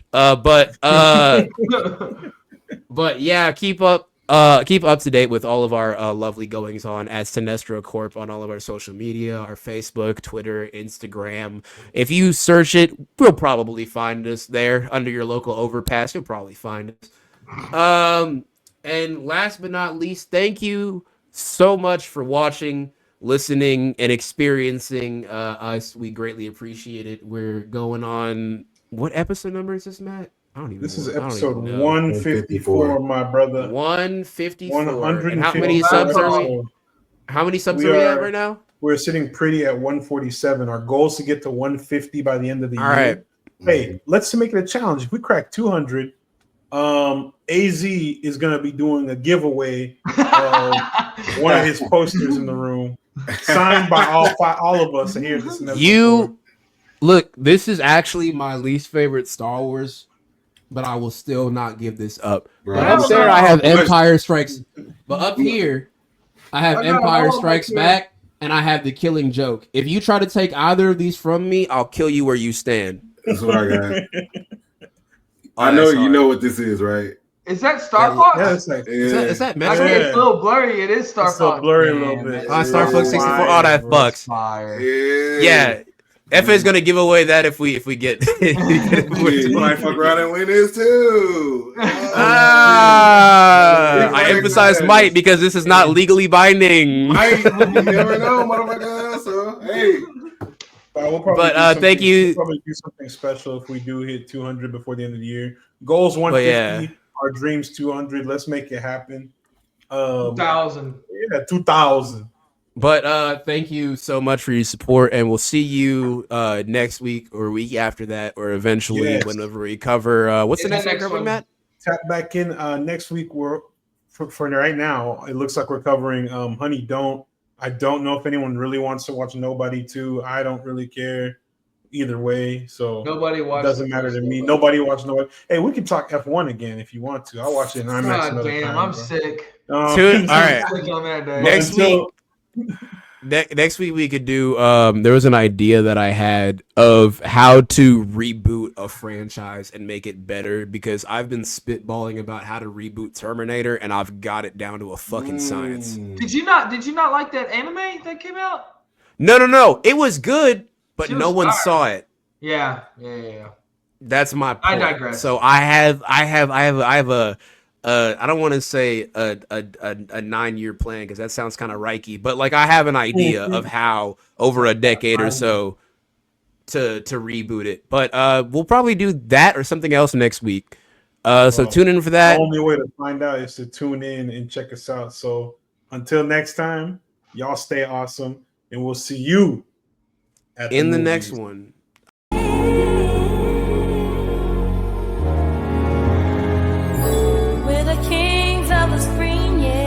Cinestro Core, we're the dream, yeah. New episode Saturday afternoon.